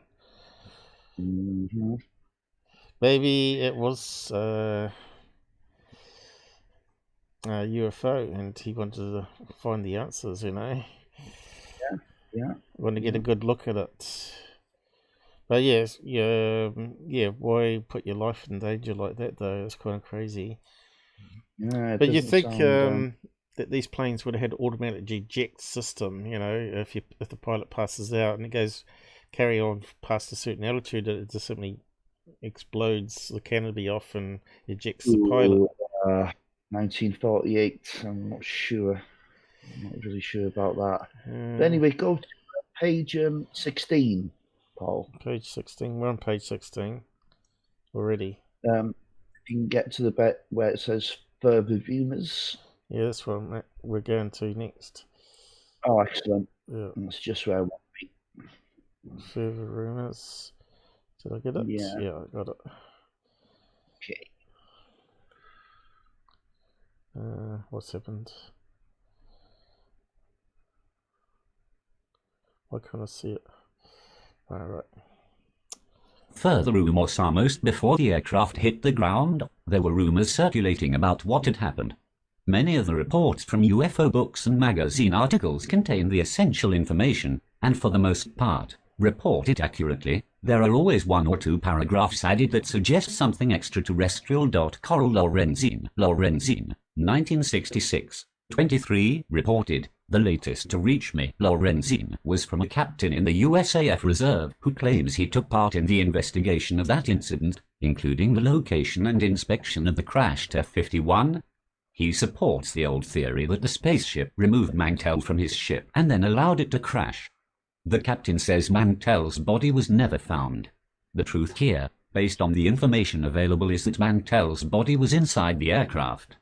There are affidavits confirming this fact, and there are even some gruesome descriptions of the body based on the original sketches from the classified investigation." Jenny Randalls, 1987, 25, reported, "A more interesting, yet dubious claim comes second-hand via someone who was a friend of this wingman," meaning the wingman, though unidentified, who had caught a glimpse of the object and who said that it looked like a teardrop and seemed fluid. He supposedly was informed confidentially that the airman had seen the UFO more clearly. As explained to investigator Leonard Stringfield, it had seemed to release a beam that struck Mantell's F-51. The reality status of this uncorroborated account must remain in doubt, although Stringfield regards it as sincere. T. Scott Crane, Jr., Crane, 1986, 13, added to the Stringfield notation. Crane wrote, Stringfield writes, "My informant, preferring anonymity, related that he had talked with Mantell's wingman, who witnesses the incident. The pilot stated that Mantell pursued the UFO because he was the only pilot with an adequate oxygen mask. The pilot also related that he saw a burst of what appeared to be tracer fired from the UFO, which hit the P-51 and caused it to disintegrate in the air. First, here is another anonymous witness providing second-hand testimony, though Crane identified him as Second Lieutenant Buffett Hammond. There is no way to verify the information, even if Stringfield did believe it to be sincere. Second, the accident record, also cited by Crane, makes it clear that Mantell had neither an oxygen mask with him nor oxygen in his aircraft. It is quite clear that the reason Mantell crashed was that he passed out to hypoxia. Third, there were those on the ground who watched the accident as it happened, watched as the aircraft began its power dive, and watched as it broke up in midair. There were no reports of a beam or ray from any of them, and the destruction of the aircraft has been identified as the external forces that pulled it apart. Further, Crane, 1986, 13, reported that he had contacted Stringfield about the reliability of this information. Stringfield responded, So, That's interesting, isn't there's it? a lot of conflict there. Beam of light, and they're saying there wasn't. They couldn't get other witnesses. You certainly don't get a beam of light coming from a high altitude balloon, if that's the case. No. But was there a beam of light? I don't know. Why would someone say that back then? I know. Springfield was he's very ill connected. He was ex-intelligence guy. Into ufology because he had his own sighting during the Second World War, I believe, or was it just after? I'm not sure now. But anyway, yeah. Well, that's just another. So one person here is saying he did have an oxygen mask. That's why he had the only plane that had it. Mm-hmm. And then they're saying no, there was no oxygen mask. So what's the truth? We will never know. Did he not have an oxygen mask? And did he not get hit by a beam of light? So we got some more here. Let's just keep on going. It's quite detailed, this report here of all the different things, but Go through all of it, Paul. no, obviously not, because people get bored. Hard to say. He seemed sincere and knowledgeable in his profession, but that is not enough to pass a qualified judgment. What he did say was contrary to the known facts. I'm sure the Air Force would never admit it. Over the years there have been quite a few statements attributed to Mantell that would lead to the belief that what he chased was something of an extraterrestrial origin. There have also been statements attributed to him that suggest what he saw was something mundane. George Hunt Williamson, who would gain some fame in the contactee field, reported that Mantell's last words were, "There are windows and I can see people in it." Captain, 1954. 4. Richard Miller, 1953, in a privately circulated prologue, reported that he had been in the Air Force in January 1948 and that he had been stationed at Scott Air Force Base near Belleville, Illinois. Like Albert Pickering, see Lockbourne sighting in Part 4 of this report, he had been listening to the intercept over the closed communications link. Miller reproduced the interplane and the communications with the tower accurately, suggesting, at 3:15 p.m. Mantell called in again and said, "It's still above me making my speed or better. I am going to 20,000 feet. If I'm no closer then, I'll abandon the chase." Miller then added, "This is where the official Air Force account ends." However, there was on further radio transmission from Mantell at 3:18 that afternoon. His last statement has been stricken from all of the official records. He said, "My God, sick. I see people in this thing." There is, of course, no corroborated record of Mantell ever having said anything like either of these two statements. The official record, now available to UFO researchers, was originally classified, and had Mantell uttered anything like that, it would have been included in that file. Air Force investigators would have expected the file to remain classified and would have had no reason to censor themselves. These sorts of quotes and stories, created without proper foundation, while interesting, add nothing to the understanding of the case. They should now be expunged from the record. Air Force responsibility solution to this case would have come much sooner had the Air Force not been interested in disproving UFOs, but had been interested in finding answers. Clearly Venus has nothing to do with this sighting. The fact that it was in the sky near the right location at the time is irrelevant and has confused people for much too long. Then, too, was the Air Force insistence, even in the face of evidence to the contrary, that Venus was responsible, if not for all the sightings, at least in part for the Mantell side of the case. Venus, as a culprit, has been eliminated from the case. Second, there is no need to create a number of balloons or other unidentified and unreported aircraft in the area to find a solution. All the talk of another balloon or object is also irrelevant. Given the descriptions provided, the fact that Skyhook balloons were being launched, and given the size and shape of those balloons, it seems reasonable to believe that Mantell chased a Skyhook. Neither he, nor anyone else at Godman Army Airfield, would have been familiar with the Skyhooks. They were classified in 1948. They certainly would have been huge, fluid, and would have looked metallic because they were made of polyethylene. So if he said he saw people in it and it's sort of been cut out the record, right? That sort of leans me towards either a UFO or a blimp, where it's got stories high of levels of people with decks on. So I've covered that before about these experimental high altitude blimp systems in my live stream. So if you go and search on blimps, I think I might even have a playlist for it. I did find some pictures of these triangle and cube-shaped blimps that they had designs for, which were like 5 stories high and could carry a lot of people in it. So yeah. Yeah, but I think if it was anything, terrestrial, it more than likely was a Skyhook balloon. You know, I don't think it was anything to do with a blimp. So I've got these other ones here: TR3 blimps. Recap on blimps, and what else did I do?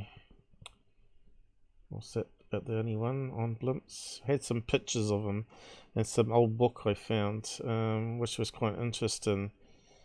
and some of the new blimps that's been designed, they're thinking about going back to blimps. So they're talking about Amazon using a blimp and drones and have a warehouse in the sky, which is not such a bad idea. So let me just copy links to these ones if people have not watched them. I'm going to have a look. I've got some UFO cases which I thought may be related to these stealth blimps that they're working on. So again, it's about finding connections. Could it be a cover-up of a Black Ops stealth blimp, which is still probably classified? Copy address. Recap one. I think I added some more pictures there of some modern. Oh, what's going on?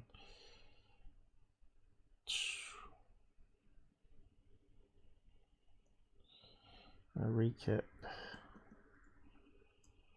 So there's the 2 episodes here. I know people don't watch my old episodes, but a lot of them are actually got full of information, the stuff I come across and trying to do connections on it. But yeah, where do we get on here apart from that? Yeah, no, we're done with that one, Paul. We can move on now. Lockburn sighting. This is related sightings to it, is it? No, hold on. Giving you the tab, yeah. No, I'm talking about the rest of this PDF. They put another sightings on in January for the time, by the looks of it. Yeah, we're done with that one, Paul. Okay. Because that's an old document, and this changes quite a lot. Okay, so where's the next link? What's Shirley saying? She's going to go, unexpected company. All right. Copy address. You go. Good time. Is Susan still with us? I don't know. Yes, she is.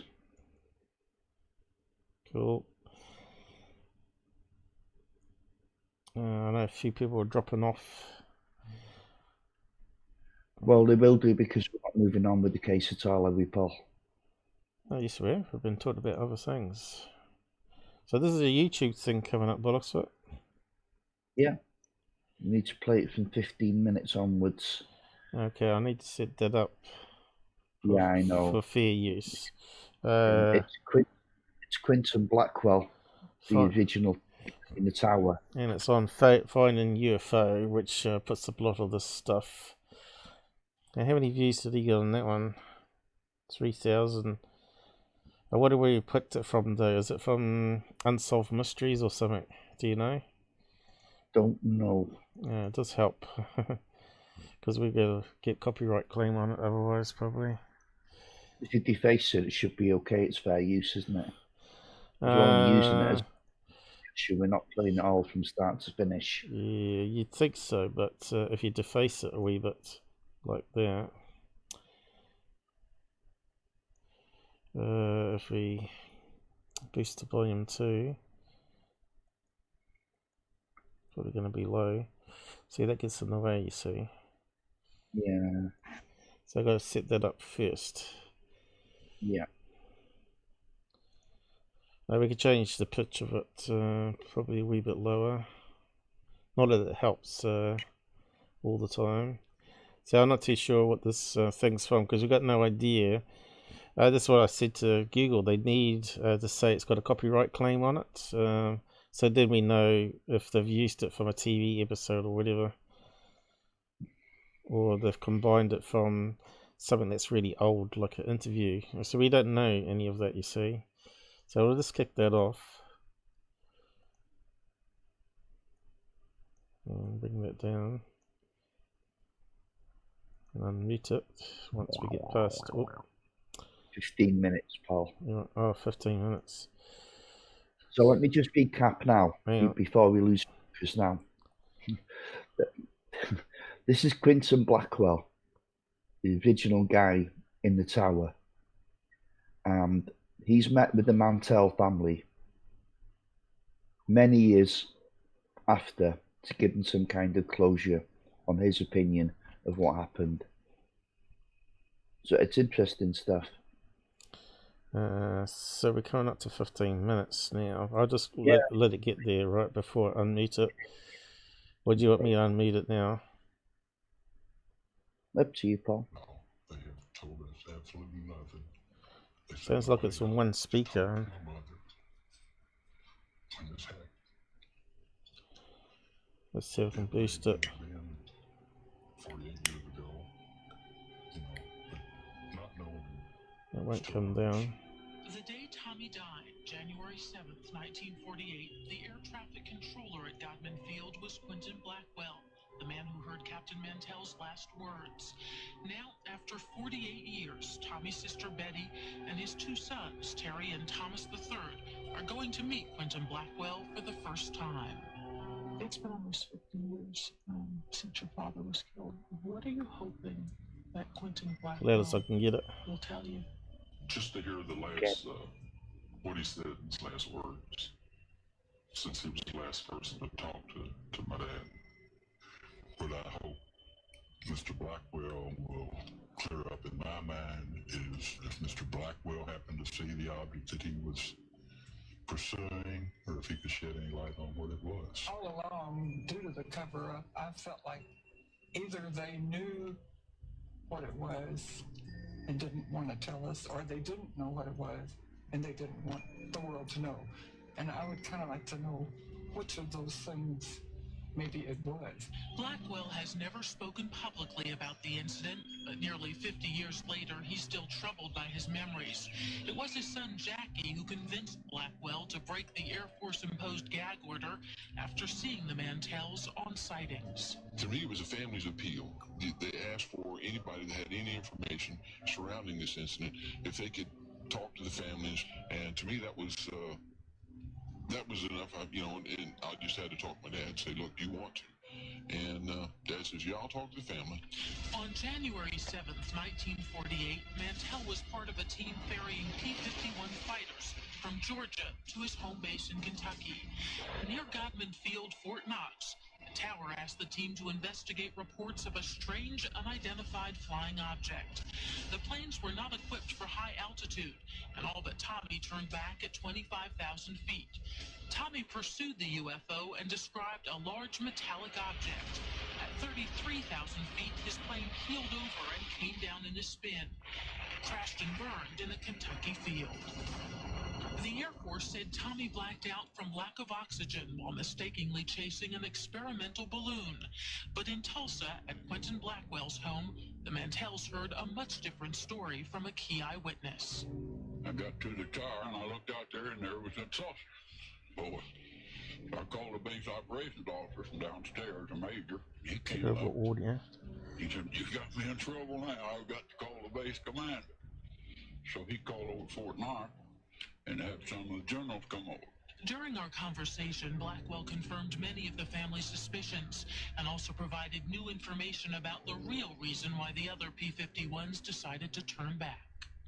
Abruptly, he said, Godman Tower, my two wingmen are coming in. We want hot guns, and we want them now. Hot guns is Air Force slang for loading live ammunition into aircraft artillery.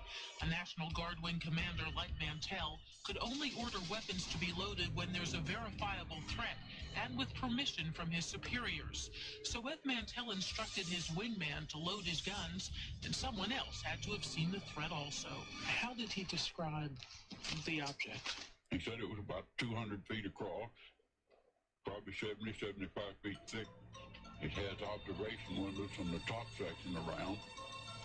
He moved around it again, and he said it's metallic, dull aluminum color. And he said, well, now he's trying to move away. I'm going to close in for a better look. And that's the last thing he ever said. The Air Force speculated that Mantell was suffering hallucinations. So he was caused talking by about observation deck on it. Oh, I think it's possible. So we finished with that one now? No, we've just started with it, Paul, and you've lost the thread now. You said stop it, didn't you? I said pause because I wanted to comment on it. Yeah, well, we can recap it again. Yep, carry on. obviously what he is describing, it wasn't a weather balloon at No. all. Sounds. But Mantell had go in, said it was 200 meters, 200 feet across and 75 feet deep. Mm-hmm. Which again sounds a bit like a stealth blimp as well. But anyway. Wait there. Yeah, I don't think a blimp was ever involved in this case, Paul. Yeah, and the two fighters, the other fighters that were accompanying the guy, yeah, they came down to load weapons. And what he was saying there is that he had to have permission from somebody on the ground to load those weapons up. So they want a shoot-down order. So now it's changing everything, isn't it?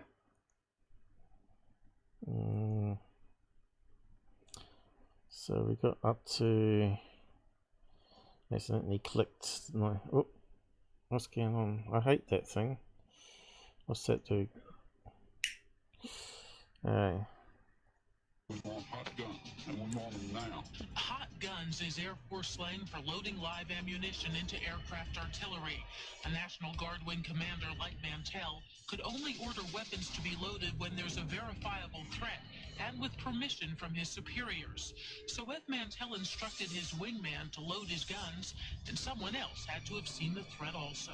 How did he describe the object? He said it was about 200 feet across, probably 70, 75 feet thick. It has observation windows from the top section around. He moved around it again, and he said it's metallic, dull aluminum color. And he said, well, now it's trying to move away. I'm going to close in for a better look. And that's the last thing he ever said.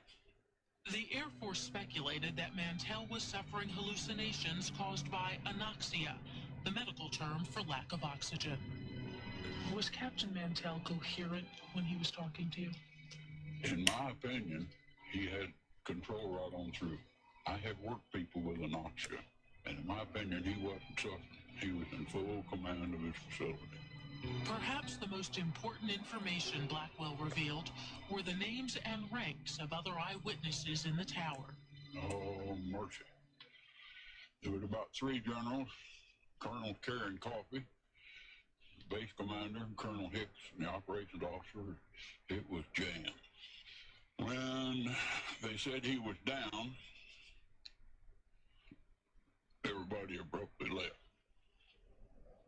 Because the red tape gets awful. They didn't want to write all the reports. Didn't want to say they'd seen a saucer. Didn't want to say they hadn't seen a saucer. He was definitely chasing something that he felt was the national. Well, I think it more or less makes him a hero. Quentin Blackwell's revelations were a double-edged sword for the family who had traveled so far to meet him.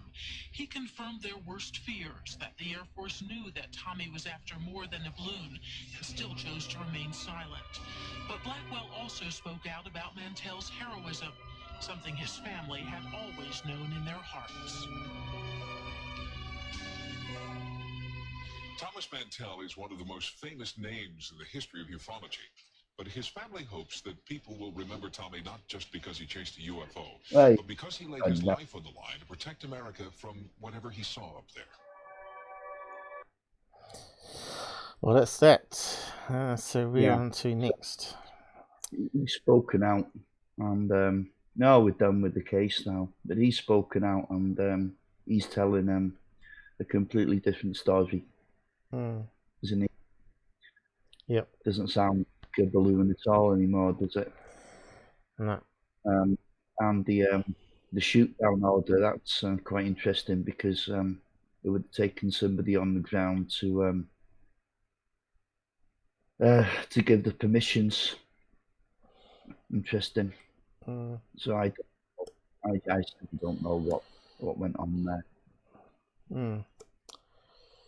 But I still think you can't rule out Black Ops here. It's UFO, Black Ops. I don't think it's a balloon. I don't think it's Venus. Okay. Well, let's have a look. You're convinced it's a blimp, aren't you? I've never ruled out stealth blimps. No. Okay, let's have a check then on blimps in 1948. I've been through that on those episodes. I don't know if we've got any pictures. No, we need a.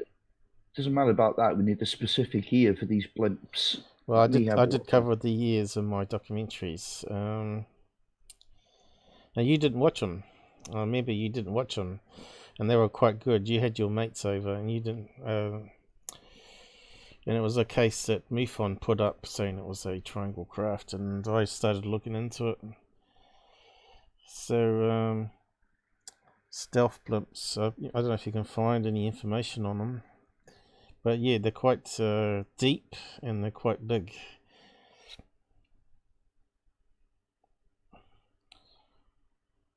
Stealthblimp.com. Let us have a look at that one, I suppose. They might have some old documents on it. 82. I think I may have seen this one before. It's talking about triangle craft here, right? So they've put a modern blimp on. This is the current blimps that they're working on now, which can lift off vertically and land and everything. So they kind of look like a tic tac from a distance. Yeah, okay, that's fair enough. But what did they have in 1948? There could have been an explanation for this. Like I said, I have come across some designs, blueprints and patents for stealth blimps in that time frame. So this is a modern day blimp here again. You can see how silver it looks. It looks like a Thunderbird. Looks pretty cool. There's another modern one there. Slightly different. It's got the fins on it.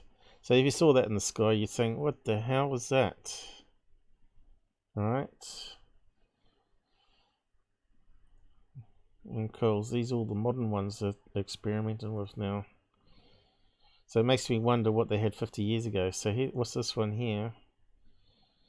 See, they're talking about this big works on the edge of space. When you think about it, it would make an ideal space platform. So you move your pilots, and it refuels the space planes from this floating blimp in the upper atmosphere, and they just launch from it, drop off, and then shoot the rockets off and go into space. It seems like a lot better idea to have a floating space platform like that. Was that one from the 1950s? I think it was. That's cool, but there's a 1950s a sketch from a book. I think I covered it in my one too. And you can see there it's got a row of windows where people can look out. You can see how that looks like a triangle TR3B.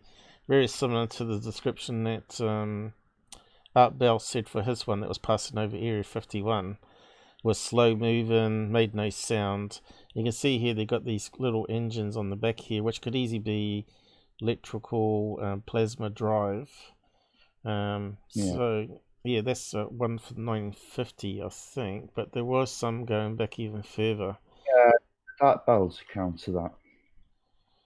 So if it was a UFO, why is it traveling so slow, and why was it decloaked? It makes a perfect skin too. You see, here's another picture of one that looks like it's more of a modern rendering with iron engines or plasma iron engines on the rear there. But you can imagine that it wouldn't make any sound if they're using electric plasma engines. But yeah, like I said, I've looked into all this, and then you got modern stealth planes as well. They make a lot of noise. So there's another picture of that new blimp. What's that one there? Unusual craft stealth print concept. So it looks like there's some drawings here, but I'm not sure what the year number is on this. So that again looks like a flying saucer, right? Not exactly a triangle, but you can see here how that could be like two triangles joined together, which might be the idea of how it works, and then it breaks off into two. But yeah, I find stealth blimps very interesting. It makes you wonder why we're not using them today. It makes perfect sense, instead of having cruise ships, why not have a stealth blimp with helium in it, right? And that would be a great way to fly above the storm clouds and the rough seas. So this is the sort of things they do at the moment. This is what I covered as well. This is a radar blimp. So they got these up in the upper atmosphere, and it's got a radar dome underneath, and so it sort of spies on enemy traffic over their land, sort of, so to speak. And of course, America's got a few of these also on the border control of Mexico and America, apparently, and they've got cameras and all sorts on it. And they've got a few air bases where these launch from. But you can see they're quite massive. We've got various size ones here. But it's interesting having a look at what's out there, you know. Look at this strange looking one. And that looks like an experimental one there. Hybrid blimp plane. I know they're experimenting with some of these in Canada. You know how they're experimenting with the Avro car? Well, the same firm now is experimenting with these type of blimps, and they've got solar cells on it. And they can stay up indefinitely in the atmosphere, right? As long as they don't leak out the hydrogen with the right fabric, because of the holes in the fabric, right? And they can just charge up the batteries and power up the engines. So if you're above that layer in the atmosphere, I'm not sure how many miles it was now above, but once you get above, the wind speed reduces again. We saw it on that chart earlier. But anyway, we won't go on any more about that. I still think it's a possibility. And to me, it's interesting. And we'll just keep on looking until we see more connections. And maybe something will come out and say, yeah, we got now a patent on blimp. In fact, I wonder if there is any patents on it. Blimp patent 1948.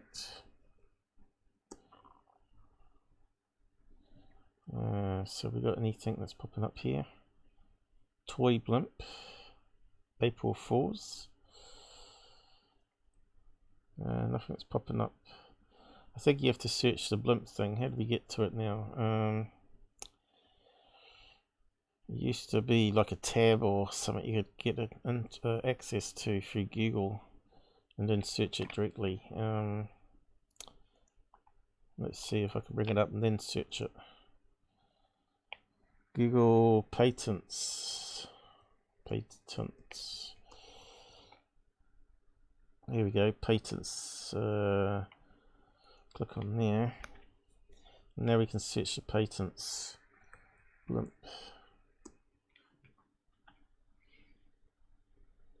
Radio frequency. Blimp 1. HIV infection. No, that's not it. Mooring system for a blimp. What else we got here? Tethered or free blimp with collapsible tail fins. Let's have a look at that one.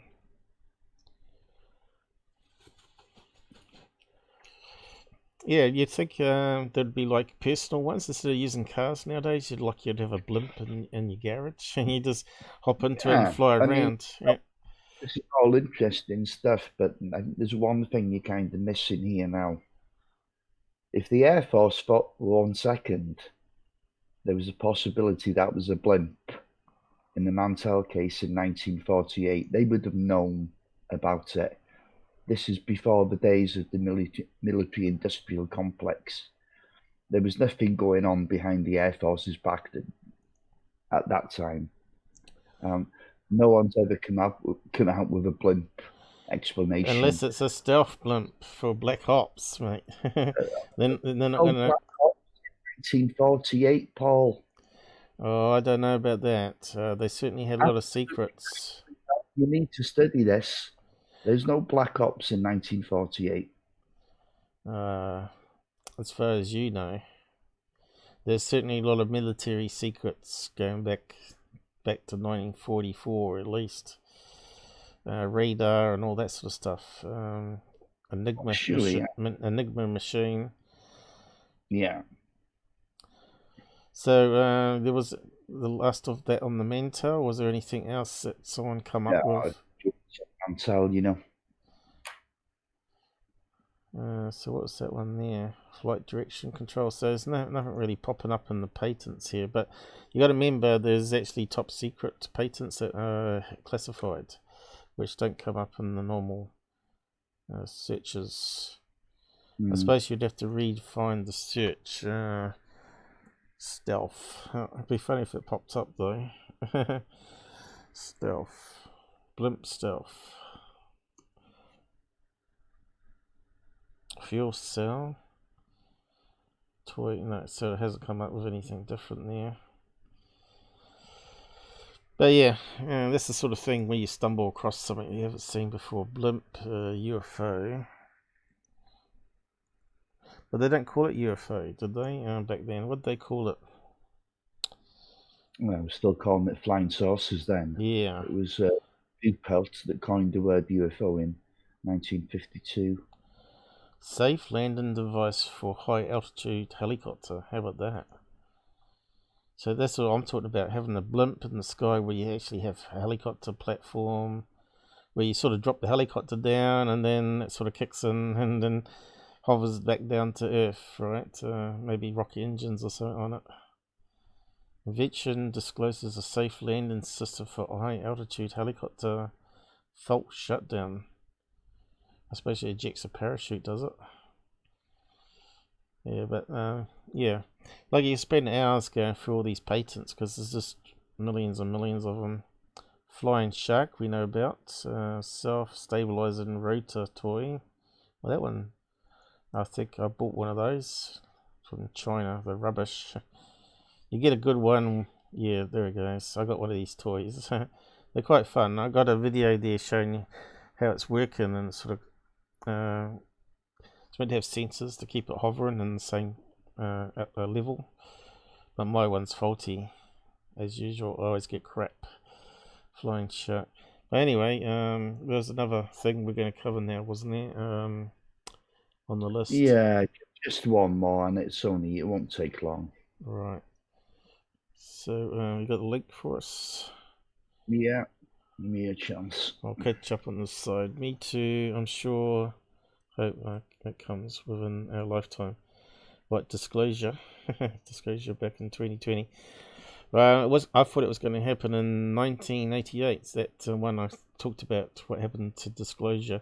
It was it was aired live around the world, and it was really everybody was watching it in the house, and yeah, it was like a big thing. The Russians are on there on live TV saying the UFOs are real, and we thought, oh yeah, we're finally going to get disclosure. 1988, and of course, I think we've already had disclosure, to be honest. You know, not full disclosure, of course, but I think they've told us now as much as they can. I don't think they can tell us much more, if they even know much more. Yeah, some think we've got disclosure already, but people are not paying attention. Like I said to you, if Dr. Greer was real with his CE5, all he has to do is summon them down and just have all the cable networks there ready to record it all from a distance or whatever, you know, secret cameras. There's got to be a way to document this, you know. But yeah, I think he was saying that you have to close your eyes. You can't. They actually won't show themselves unless you've got your eyes open. It's a bit like that Indiana Jones movie, right? And then you get the whirling wind effect around the people with their eyes closed. They think, oh yeah, I can feel it coming around. So yeah, I don't trust anything that guy does. Yeah, I think you could document it. Someone would sneak their eyes open to confirm it was a real craft near them or whatever, or around them, over top of them. You've heard about these people that lay down in crop circles, right, and they close their eyes. I can't remember what her name was, and she said she went back in time or something, right, or in the future, and could see these UFOs flying around. Again, it breaks down into that sort of interdimensional idea, right, where you're not actually going back in future or going forward in future or whatever. But you actually pass it into another dimension where it's another Earth-like, but it's actually more advanced than us, and it appears to be like alien creatures and all that, which is possible. It might be they're coming from another dimension. They have some sort of problem on their planet, and our one's got around the problem somehow, and they're trying to work out how to fix it on their own planet by studying us. So you never know. All the possibilities out there for a good sci-fi movie. We got a link, have we? We're in there. Yeah.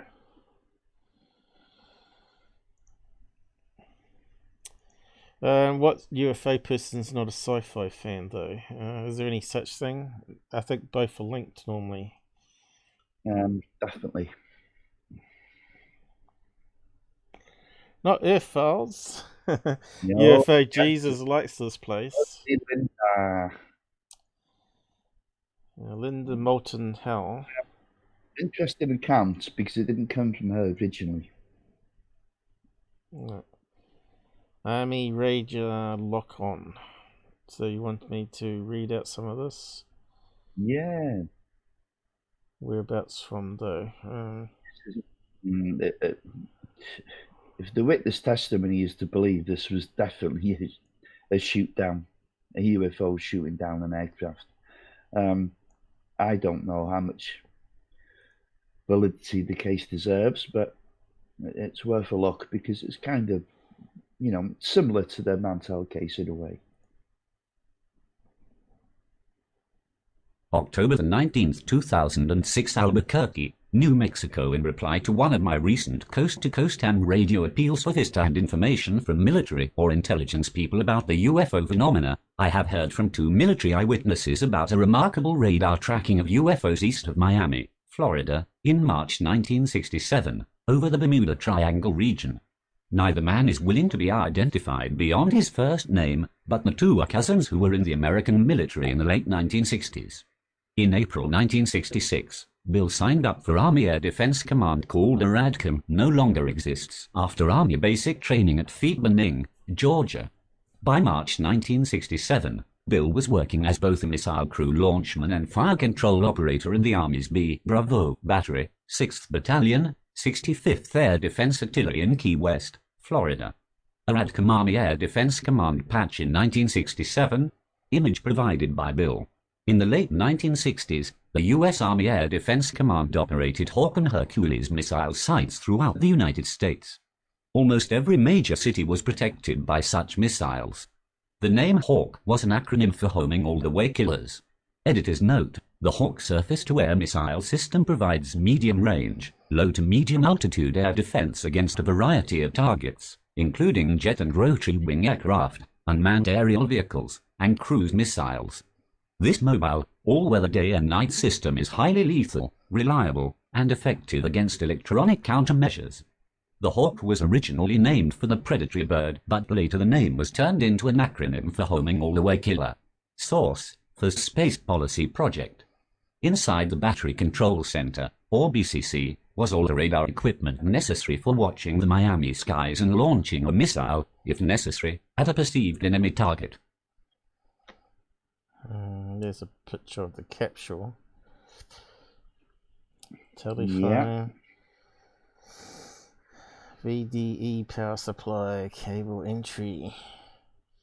Doesn't sound very high tech there though. What's these panels here though? It's 2, 3.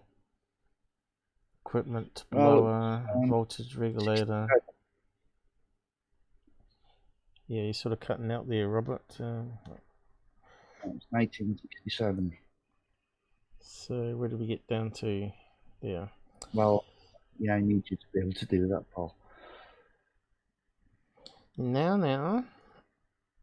Well, there's a lot of reading here, so That much, there's a lot, and it's horrible font she's got there. She hasn't got the Arial font, she's got the Times New Roman font, which is horrible.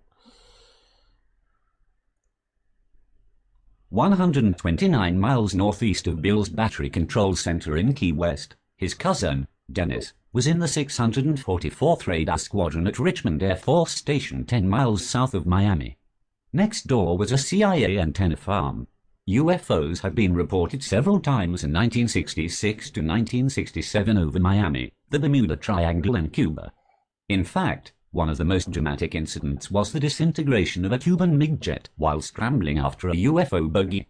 March 1967, Cuban MiG disintegrated after radar lock-on UFO. The incident was reported to nuclear physicist and UFO investigator Stanton Friedman and published in the book Clear Intent: The Government Cover-Up of the UFO Experience, copyright 1984 by Larry Fawcett and Barry Greenwood. Copyright 1984. Click here to Amazon.com. Fawcett and Greenwood wrote, the Cuban jets were guided to within 3 miles of the UFO by Cuban ground control intercept radar personnel. The flight leader added that the object was a bright metallic sphere with no visible markings or appendages. When a try at radio contact failed, Cuban Air Defense Headquarters ordered the flight leader to armor his weapons and destroy the object. The leader reported his radar was locked onto the bogey and his missiles were armed. Seconds later, the wingman screamed to the ground controller that his leader's jet had exploded. But there was no smoke or flame, only disintegration. Within hours, the U.S. Naval Air Station on Bocacicaki east of Key West, which monitored all Cuban Air Force communications and radar transmissions, was ordered by the National Security Agency to ship all tapes and data to INSA and to list the Cuban jet's destruction as due to malfunction. But was it really a UFO retaliation to the radar lock-on backed by armed missiles? March 1967, Key West radar lock-on UFO provoked another retaliation. Bill and Dennis were also eyewitnesses to UFOs on American radar in which a lock on a UFO resulted in retaliation from the unidentified object. The retaliation was the instantaneous polarity reversal of all the radar equipment in the Hawk B Battery Control Center in Key West. All of it shut down and much of the valuable American military equipment was damaged. As in the Cuban incident, government superiors ordered a false, publicly acceptable explanation for what happened. The Miami bogies that sped between 1,100 and 5,000 miles an hour and caused the destructive polarity reversal were only an arrayed exercise. But that night in March 1967, Bill, Dennis, and many others in the Army, Navy, Marines, Air Force, NRAID, Pentagon and intelligence agencies knew the government's public explanation was a lie. Bill and Dennis talked with me because they know the truth and were only told, keep your mouth shut. The cousins were never asked to sign non-disclosure agreements about the UFOs and radar drama. Bill and Dennis tell what happened beginning around 11 p.m. on a night in March 1967. Their voices go back and forth, beginning with Bill, who was in the Army Hawk B Battery, 65th Artillery, Battery Control Center radar room in Key West. So we got down to there. Yeah. 1 or 4 batteries. There we go. A lot of radar towers there, is it? What's at the top there? Microwave dishes, by the looks of it, and satellite dishes. I suppose there is a couple of boxes there. I can't quite see. What's that there? In the back. Look how old the cars look. Look like Men in Black cars, don't they? Hey, look. What's that in the background there? Like people running around on top of a fence, is it? I don't know. On something there. Doing exercise as well, so it. Look at that thing at the top there. There's a radar. It's got 2 long antennas here, and they seem to be all around there in the three line pattern there. So we looked at that. So interviews. Do you want to keep on reading it, or? Yeah, if you've got the time. We don't want to upset Linda Moulton Howe too much, though. Interviews. Bill, in March 1967, missile crew launchman and fire control operator, U.S. Army's B Battery, 6th Battalion, 65th Air Defense Artillery, Key West, Florida, about 129 miles southwest of Miami. My cousin, who was also in the military, was in the United States Air Force. My cousin was in communications for the North American Air Defense Command.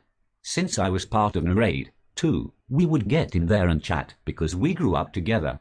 We were like brothers. So, we would chat on the Comnet. We would chat on the Narade net.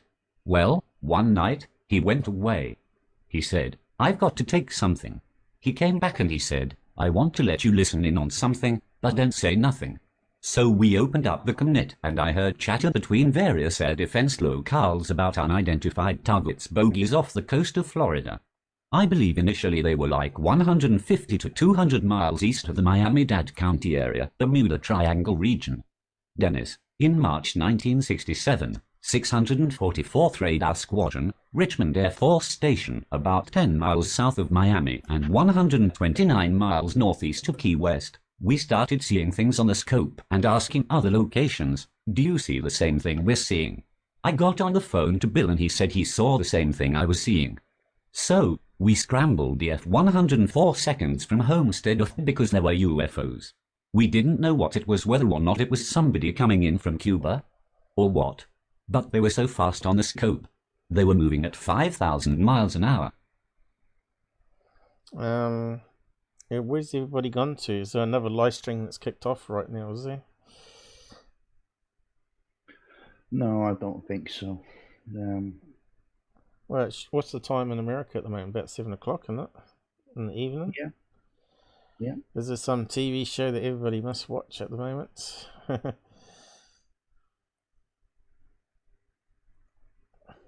Bill, I had a pulse acquisition radar, which is the radar you'll see in all the movies, where the sweep goes around and around the dial and you see your targets. I brought up my screen for my pulse acquisition radar, which had a range of, well, never mind anyway, I could see Miami. Laughs, and the targets were clear. There were 3 or 4 targets, and they were east of Miami. Just as I brought the radar up, I noticed what appeared to be jets from Boca Chica Naval Air Station, which was in Key West, were being scrambled and headed north. The jets were heading north toward Florida. Is it finished? Yes, 2. Yeah.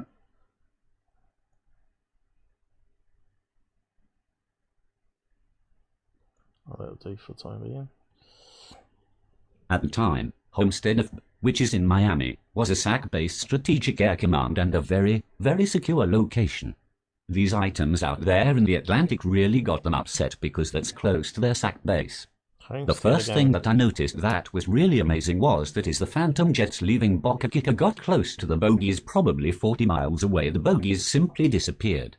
UFO speeds on radars between 1,100 and 5,000 miles per hour, Dennis. When the UFOs were just hovering over Miami, there were several of them. Then all of a sudden, they took off my screen and went to Bill's. When they went off your screen, they were doing 5,000 miles an hour. According to the radar, yes.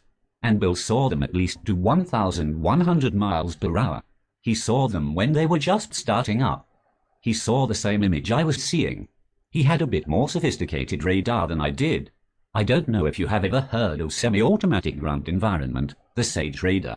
That's the one you see that dips, like at airports.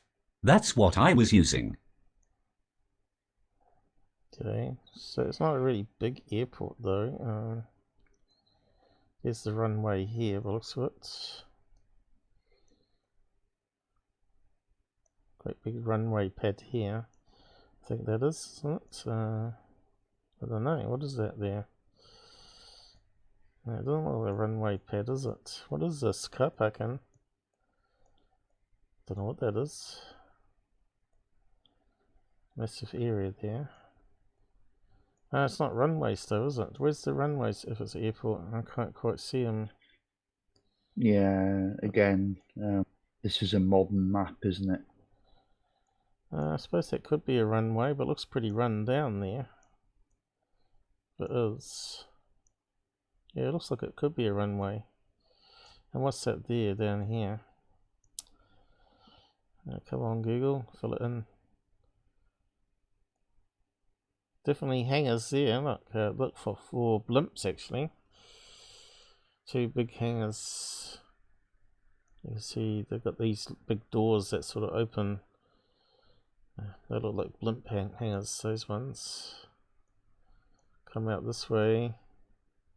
Liftoff runway.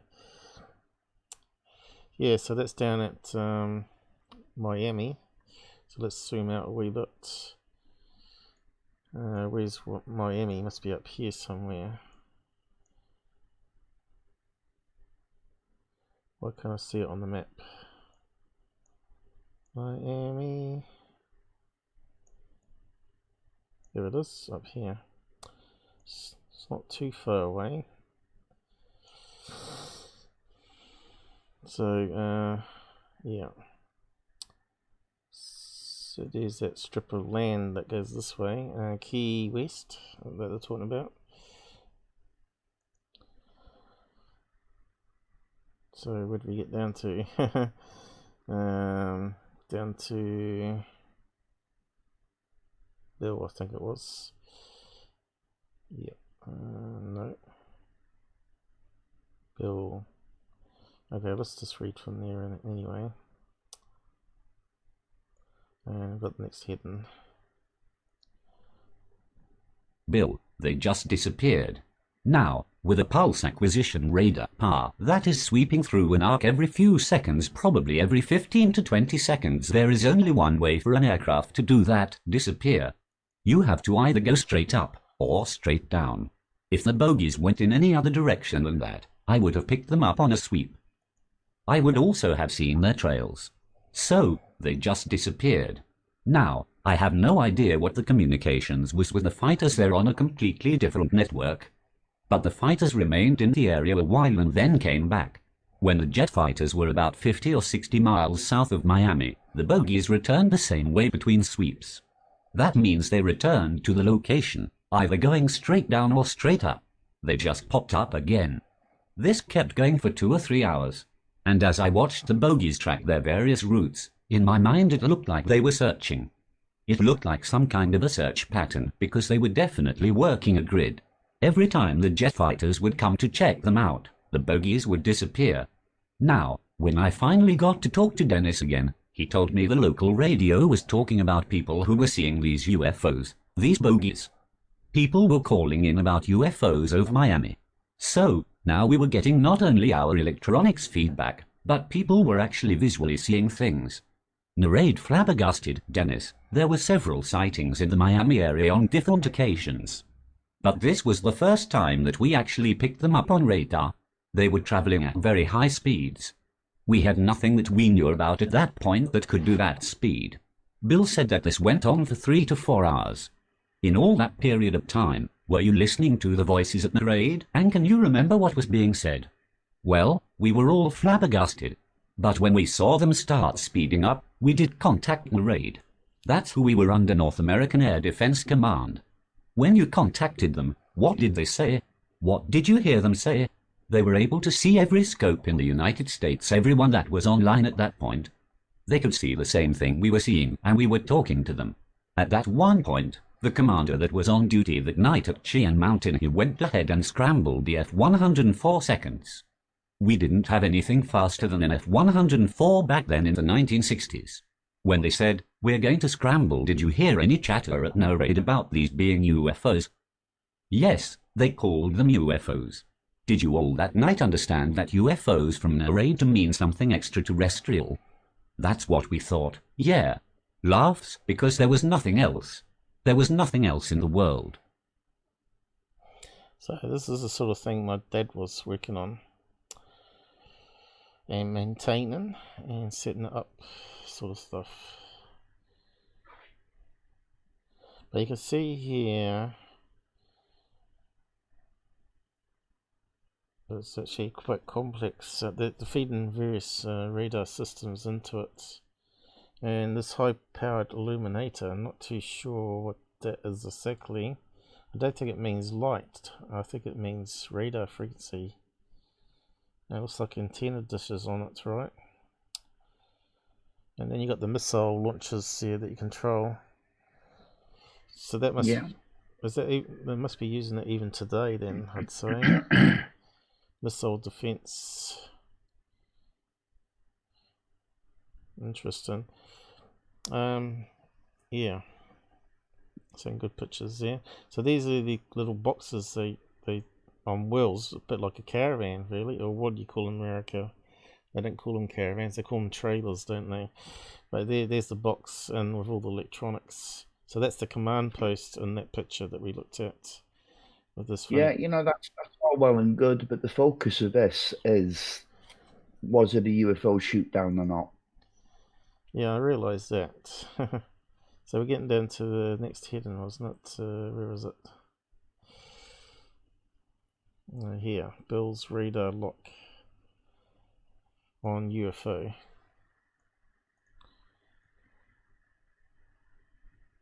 Yeah, it's a pretty messy page actually.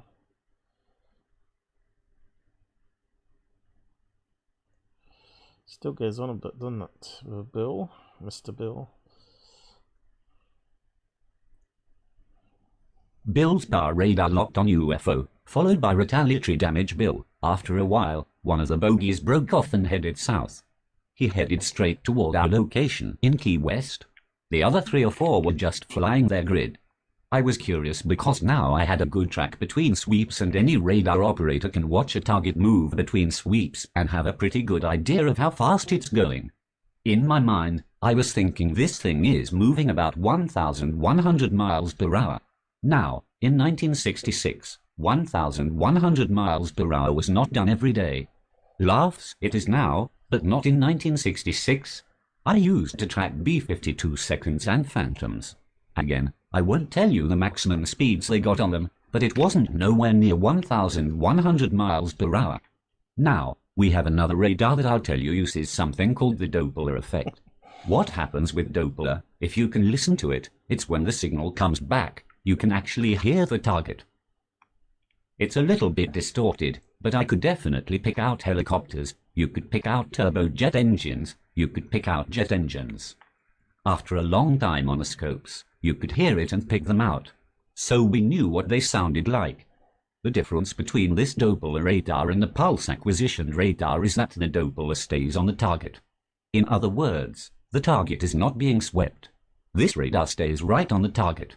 The other thing about the Doppler radar is that it is used to control the flight of the missiles. I think whoever was in that UFO thing knew what Doppler radar was. Laughs, like I said, it was moving about 1,100 miles per hour.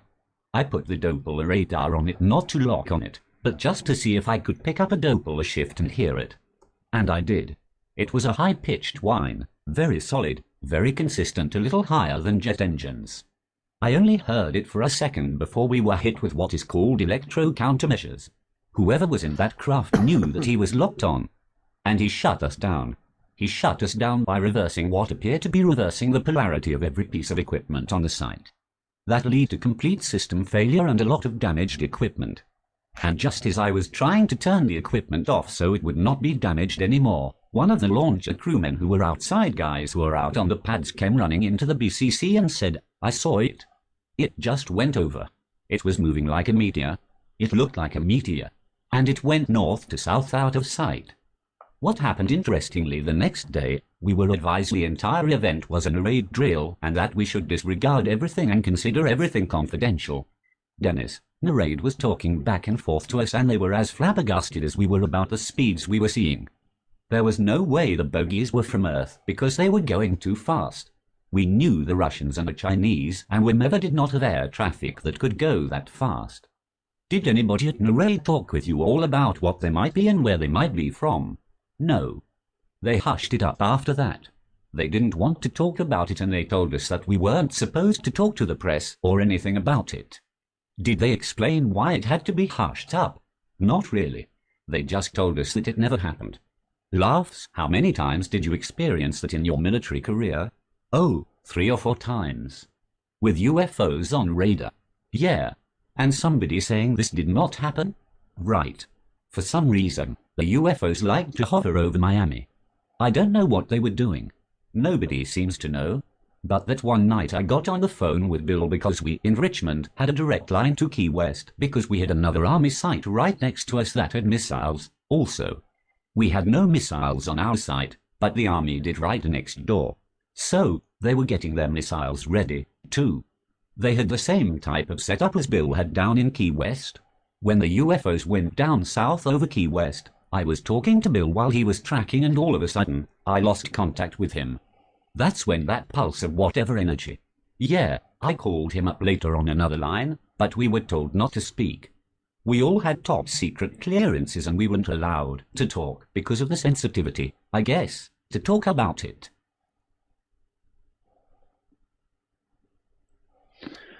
Yeah. So the thing is, who's the witness? I don't know just how much credence you can lend to this tale. It sounds convincing, doesn't it? But I noticed Cuba's not too far away. No, yeah. And so could that be related to something that's happening with that country there? Because it's right close, you see. Yeah. Russian stuff there. We know there's Chinese even building stuff down there now, don't we? I mean, it's known as the Cuba Jet incident, Paul, so obviously it's close to Cuba, yes. I think Chinese are even building stuff down at Cuba there. Let's have a look. Excuse me. Building spy installations, I think, in Cuba.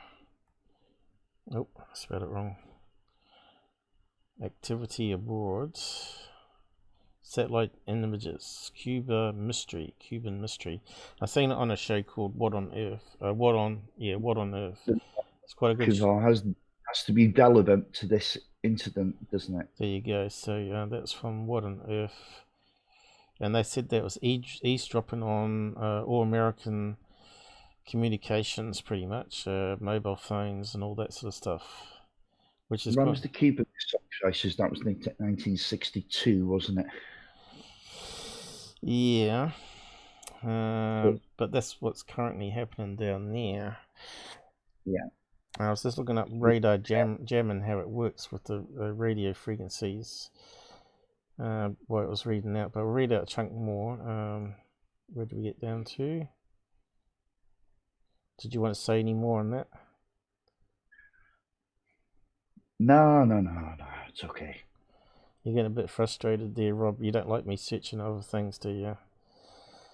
I'm just trying to get a technical science data on what they're talking about here. Can you drop in and out again? You're sort of clipping the audio there to me. I'm not sure if anyone else is getting that. I was flipping against the wire. No, it actually cuts out a wee bit. Can you just log in up again? Yeah, I'll have to go. I'll get the readout meantime. Bill, whatever it was, and only God knows what it was visually seen along with electronically tracked.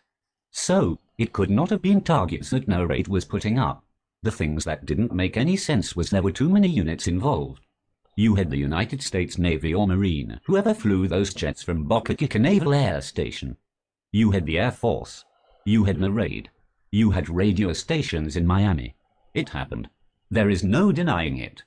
I know there are hundreds of other members from the North American Air Defense Command that know what happened that night and can tell you the same story. It was an amazing thing. I stood outside of that BCC and I looked into the sky and I realized that I had experienced something that had changed my life, because I knew I'm one of the only people on the planet, several hundred of us, that know there is something flying around our skies. I know what I saw on the scope. I know it was there. And that it appears to operate with such intelligence that it can play cat and mouse for 3 hours with American jets and then know it's locked on by your particular radar and counters that with something that damaged all your equipment. Yes, counted it with something that was absolutely as a fire control operator. I had seen all kinds of electro countermeasures, ECMs. We continually played tag with the Air Force. They probably still do. Air Force bombers and Air Force fighters will attempt to penetrate our airspace for testing, and we played games with each other trying to do electro countermeasures against each other. That night was something I had never seen. It was something that no one I talked to has ever seen. It took incredible power to do what it did. But the interesting thing, the thing I always thought about, was it disabled us without hurting anyone. If it had that much power, it could have just put us away, I think. Laughs, but it disabled our capability to hurt it without hurting a single person. If you can imagine taking your car while it's running, taking the battery terminals off and reversing them. That's pretty much what happened. The polarity reversed on much of the equipment, and I have no idea what could do that. At that point, did any superior officer come running in and say, X is going on? Yes, the commanding officer that night came into the control center and said, what the hell happened? And I said, I don't know, sir, we've just been shut down. I think he said, that's impossible. I said, well, we're shut down, sir, and I don't know what did it. Then he went and probably called the commanding officer of the unit. The next morning, they said it was just an raid test. Don't panic about it. It was not a big deal. So the jammer moderates the intercepted ISAR, transmitting signals with added micro Doppler information and retransmits them to the target. Therefore, the jammer and radar receiver can be equivalent to a ballistic ISR system.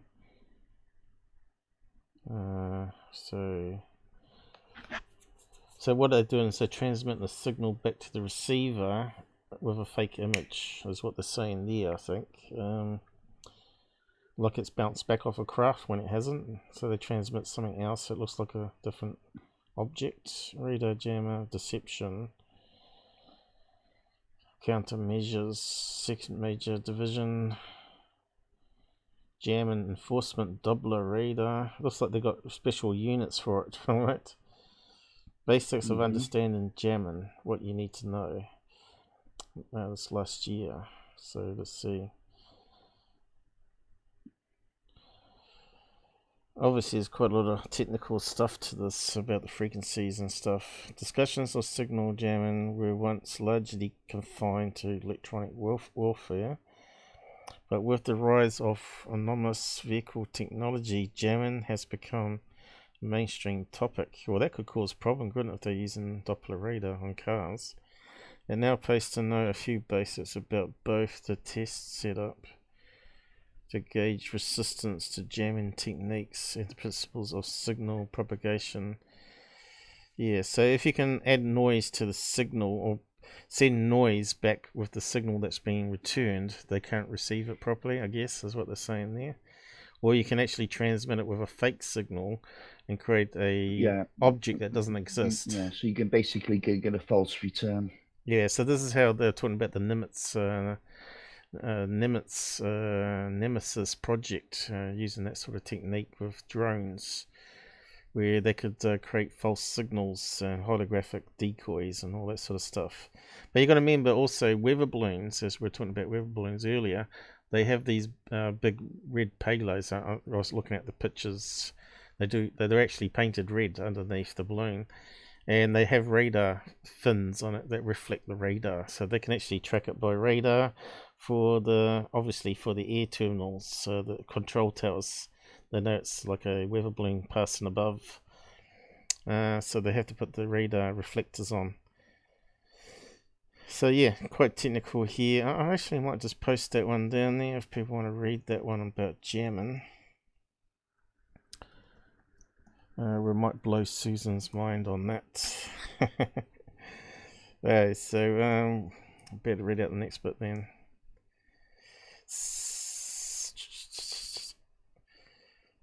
I know a lot of people are not interested in the technical side of it, but I am, to understand how it all fits together. It's alright people talking about it, but we'll get down to there. I think we must be near the bottom of the page actually.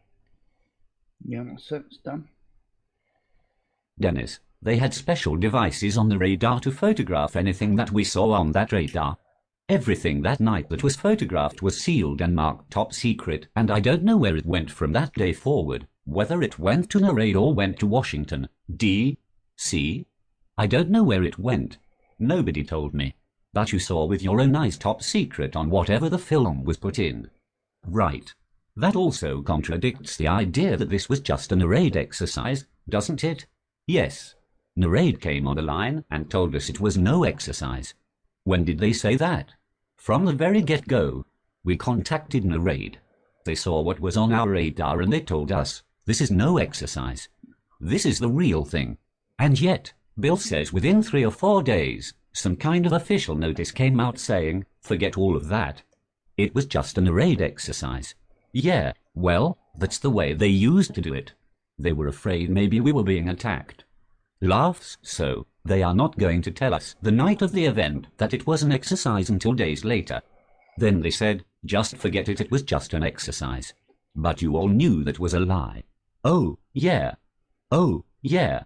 Bill, I've always been wanting to tell this to somebody responsible. Linda, there's got to be hundreds of military people who know what's going on.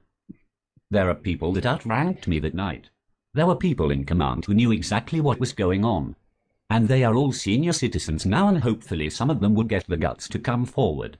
I hope there are military and intelligence people listening to Coast and viewing earthfeels.com, who also have first-hand knowledge about the March 1967 UFO and radar retaliation event, or any other first-hand knowledge about this government's interactions with the disk technology and non-human entities. I would appreciate hearing from you on or off the record. You can reach me by email at earthfeels@earthfeels.com. Upcoming UFO crash retrieval conference, I will be talking more about this Florida radar retaliation incident and other first-hand military testimonies concerning non-human aerial craft and entities at the... So what's interesting here, this is Linda Moultonhour, and we got this guy that's obviously it's come actually forward. Not her story, it's Barry Fawcett, and who's the other guy now who wrote that book, UFO cover. If you scroll back up, we can see now.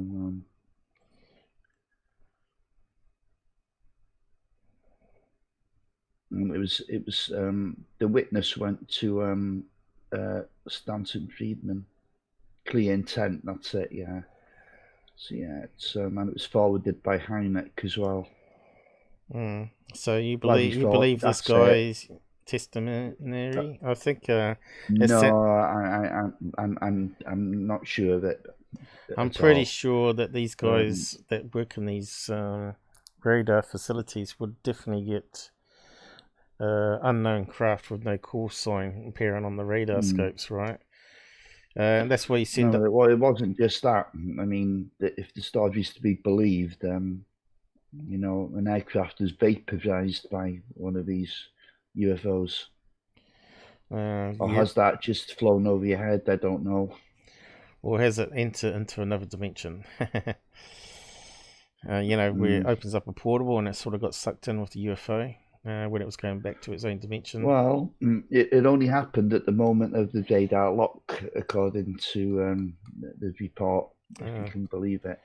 Yeah, but we know we know the techniques now, that there's a lot of radar jamming and cloaking and all that sort of business happening.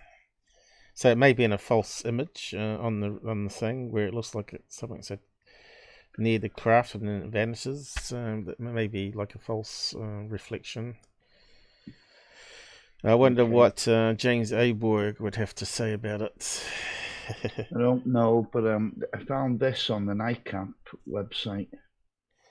I think it is NICAP, isn't it? NICAP. Anyway, we've got to wrap up. No, hold on a minute. You got the wrong one. Yeah, we're just finishing off now anyway. Yeah, we've got to wrap up. It's 13 past 3 hours. So we're heading on to 3.5 hours already. Yeah. And my arm's going to sleep, so I'm going to have to move. And I'm sliding off the bed again. So you want us to read out this, do you? Cuban Jet incident solved.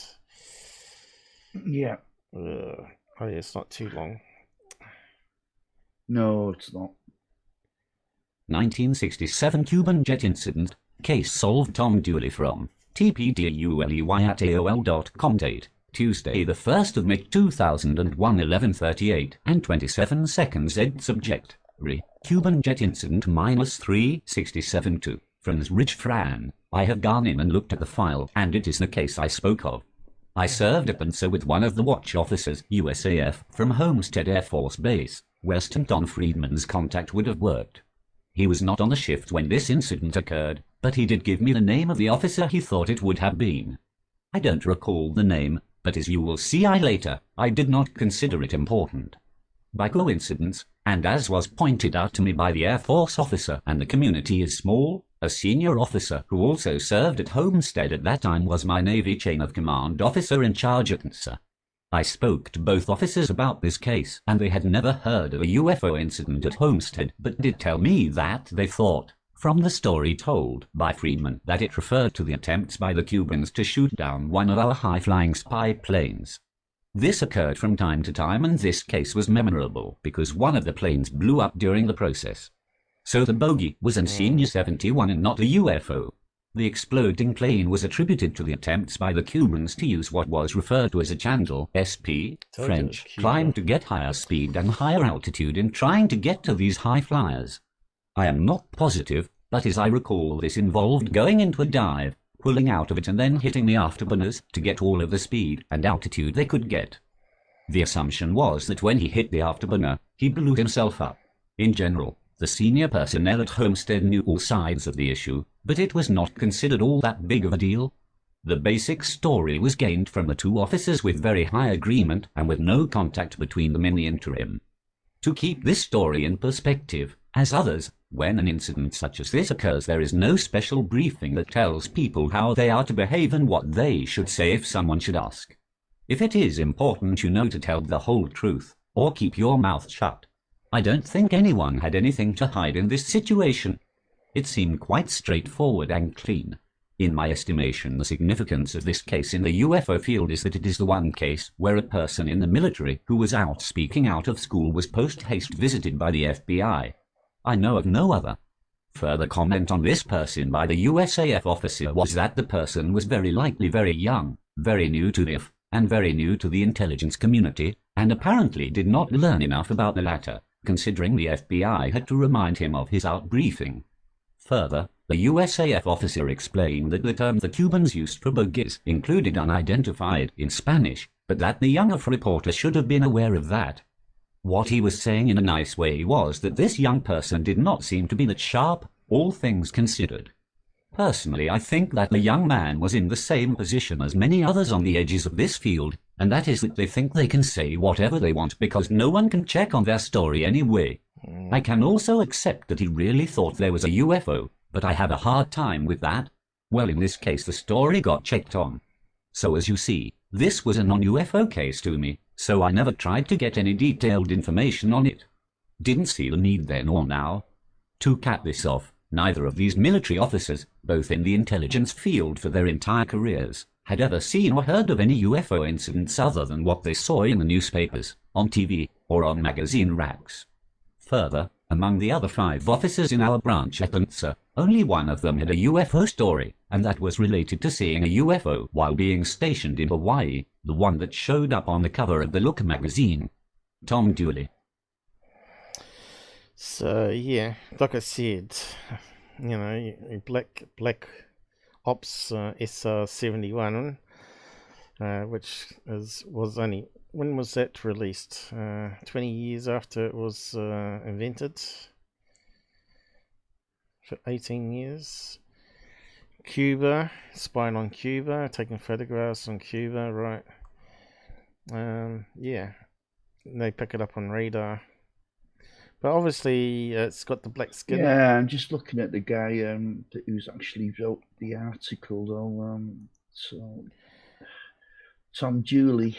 Why would you blow up with afterburners, though? Yeah, as you say, he was. I served at the NSA. Okay, so can we really trust what he's saying?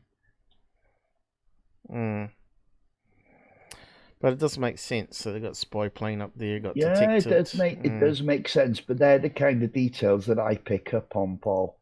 Yeah, I look for the name of the person who's writing the article, and I look what he's about, where he's from, and why he's maybe saying what he is. Okay. Jet blown up with afterburners. So any stories about that? Fighter jets use afterburners instead of burning. Propeller nozzle, Concorde jet. Nothing about sort of popping up there with a plane blowing up with afterburners. No. So basically, they release a lot of fuel at the end, and then they ignite the engines. Is that how it works? I can't see how you get explosion.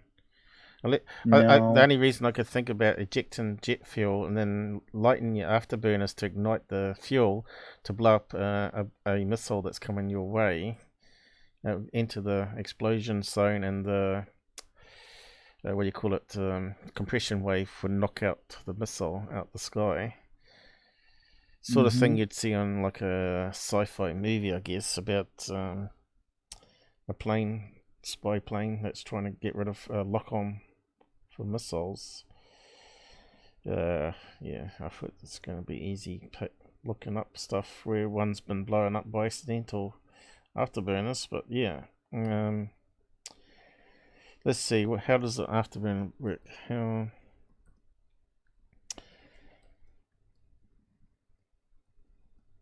Oh, here we go. Afterburner work. Have we got a picture? Oh, okay. So, what's it saying here? The idea behind afterburner is to inject fuel directly into the exhaust stream and burn it using the remaining oxygen. This heats up and expands and exhausts gases further and can increase the thrust of a jet engine by 50%. So it's like acting like a hybrid rocket engine, really, isn't it? Afterburners. That's what it's saying there. Because that's how you do it. You're burning oxygen and hydrogen to form water, and the energy release gives you that sudden burst of energy. Use up an awful lot of fuel. Yeah, I think though they can burn for a long time. I think we've looked at it. How long can afterburner burn for? But I'm not sure how he could blow up. I suppose if it's releasing fuel into the engine and ignite it and something goes wrong, it could blow up the whole plane, you see. Because it's like a rocket engine. How long? I think it's 20 minutes until they lose all their fuel, isn't it? How long can afterburner burn for? I suppose, I don't know.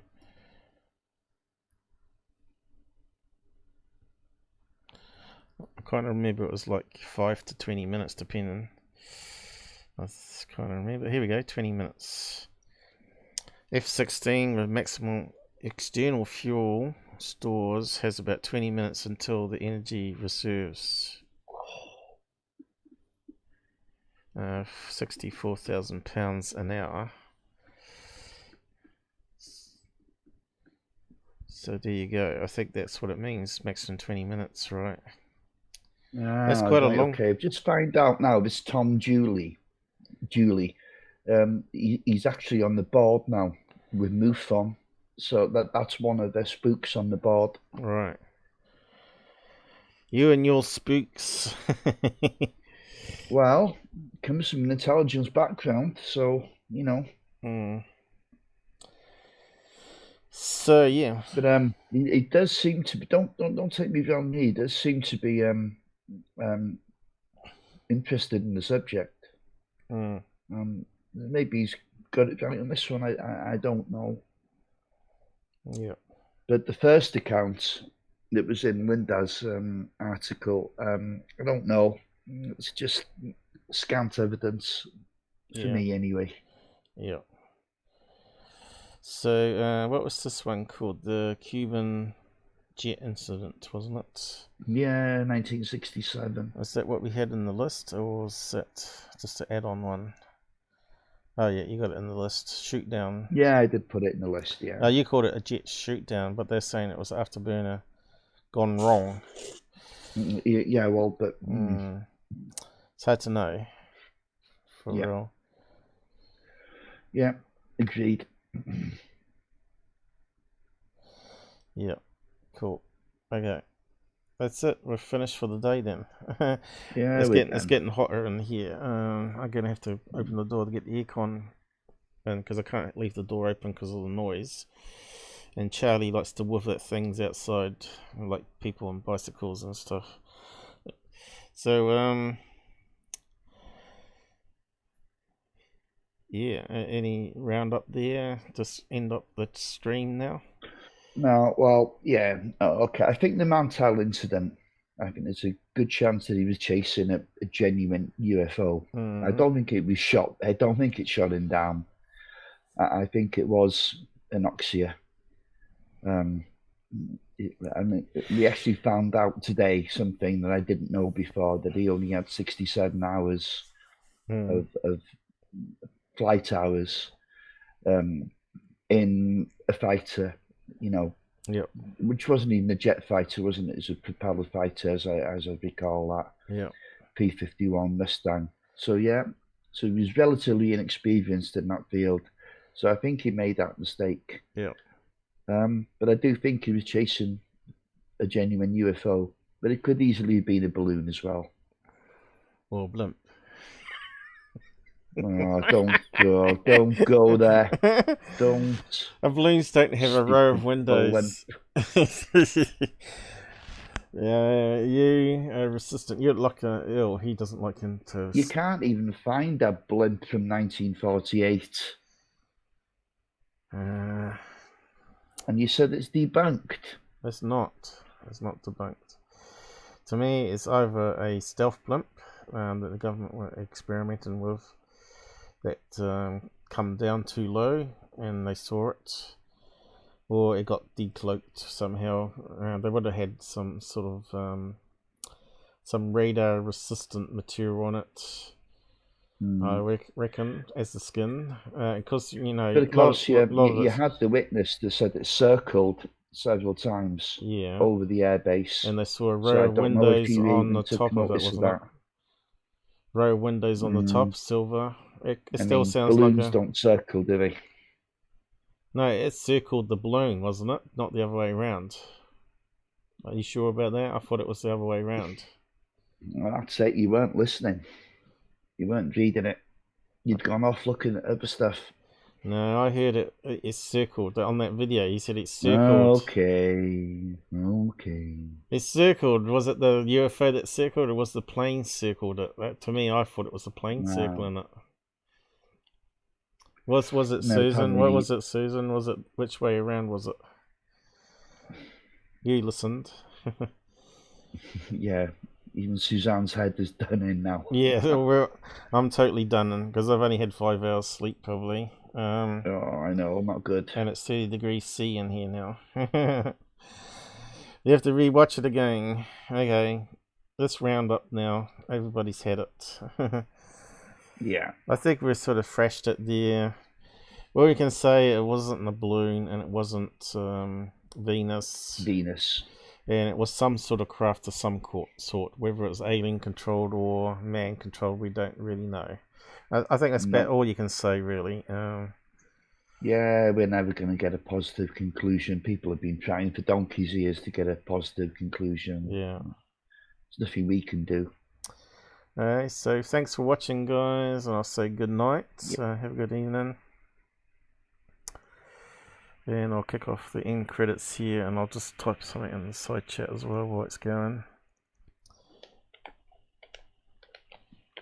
Hopefully it's playing.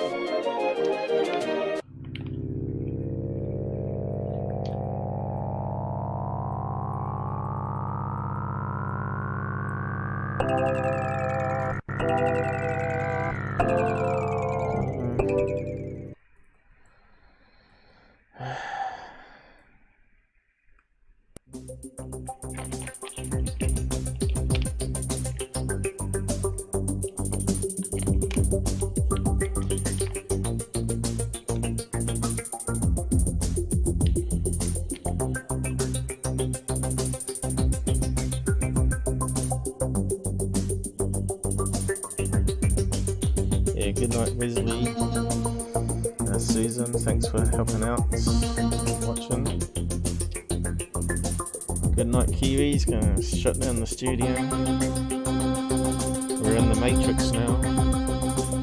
Did we take the red pill or the blue pill tonight?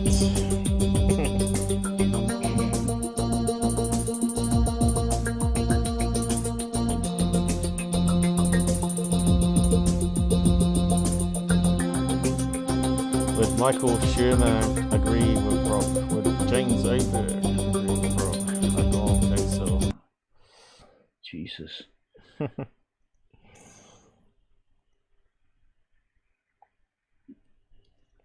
Okay, it's still going. It's a wee bit behind.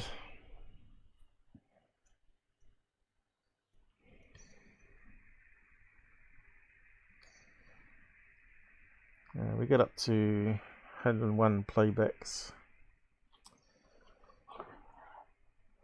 But there was a certain time, dinner time, that people dropped off there. Yeah, I think that PDF article might have bored a few people, but you know, it's the way it is, isn't it?